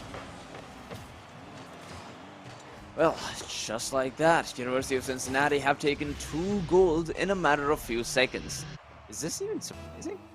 I am not surprised anymore. University of Cincinnati, this is exactly what they've done. You know, we see them on the equalizer in just a few seconds, and they've already taken the lead.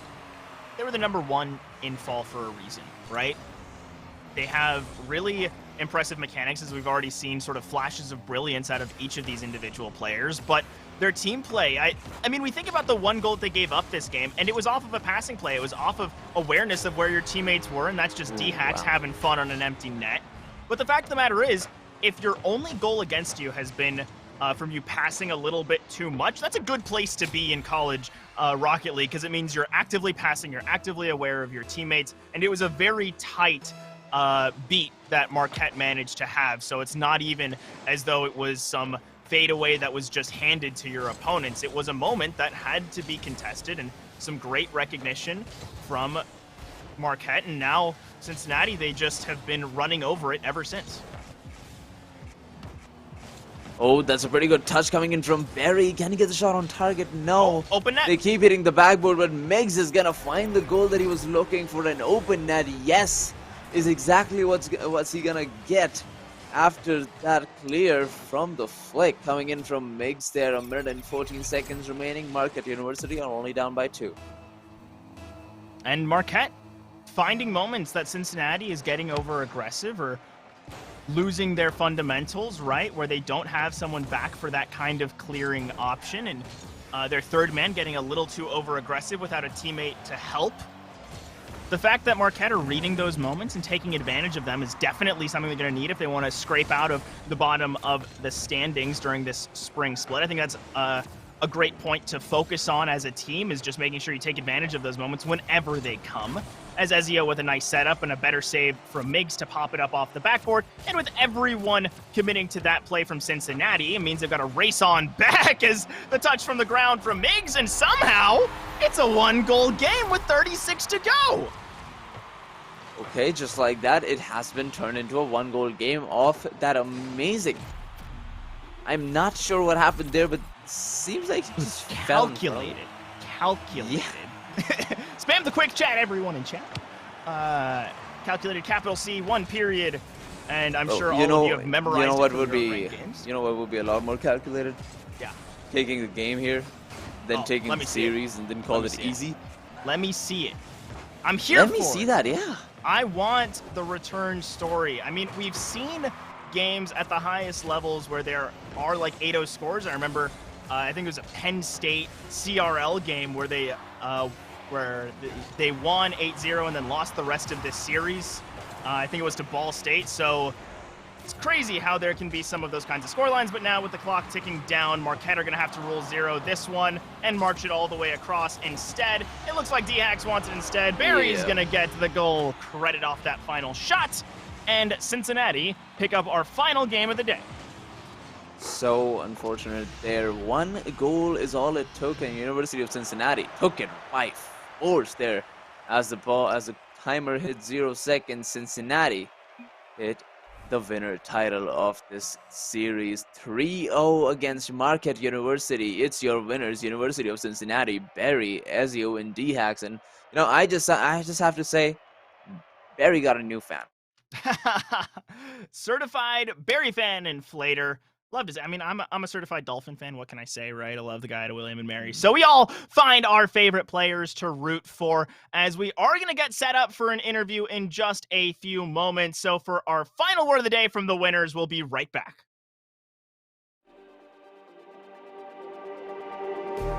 Just like the street lights lit this town, like a fire in a blaze, gotta burn it down. Can't be afraid to leave this out. We got this far, don't know how. I see danger in your eyes. They know we'll burn down the night. Coming just like the sunrise. You know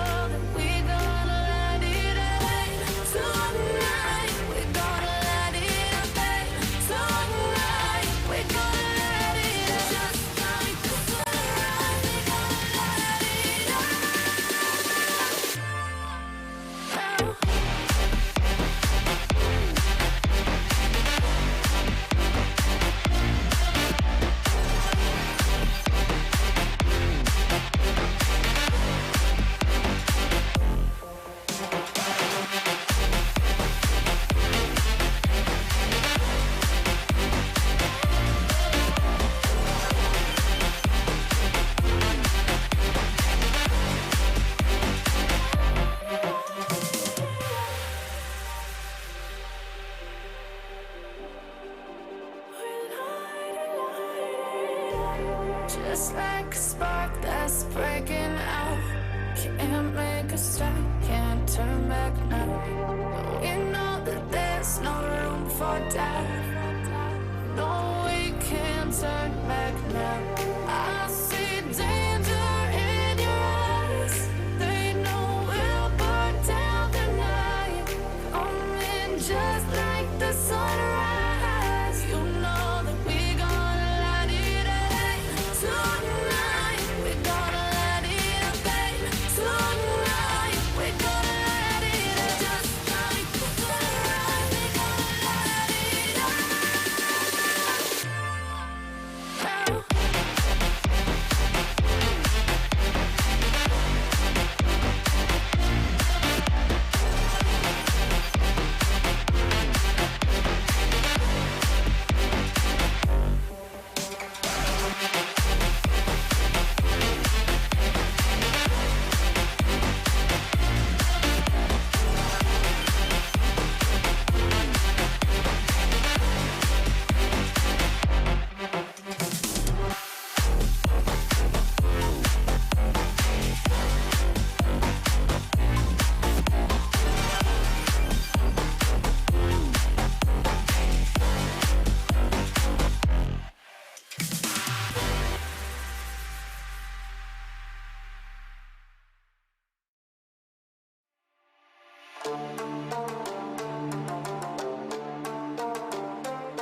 Stranded in the open, dried out tears of sorrow.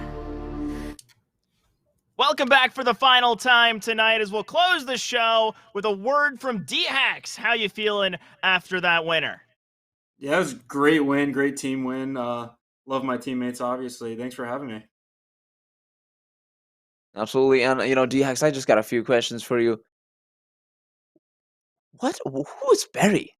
What kind of mechanics does this man have? I mean, dude, you guys together. I saw your coordinated attacks, and I just have to say props to you for being the striker and the coordinator on your team, making sure that that both of your teammates have an opportunity to shoot a wonderful shot on target. It's possible because of you. But what kind of mechanics do these guys have? I do want to know. Like, my actual question is, what are you guys' actual ranks at? Yeah, Barry is like almost like top 100 player. I'm pretty sure, like SSL every season. Absolute grinder. Yep. Great player. Ezio, he's always on the grind. I see him. I come home from work, boot up the game. You know who's on? Ezio. He is. These two guys, man. I've been teaming with them for the past 2 years, 3 years now. We have that chemistry down. Obviously, the passing's there, team plays there, and their mechanics just keep getting better and better every season. It's absolutely insane. I love playing with these guys. You said 2 to 3 years. Yeah, it's been since my freshman year, and I'm a third year now. So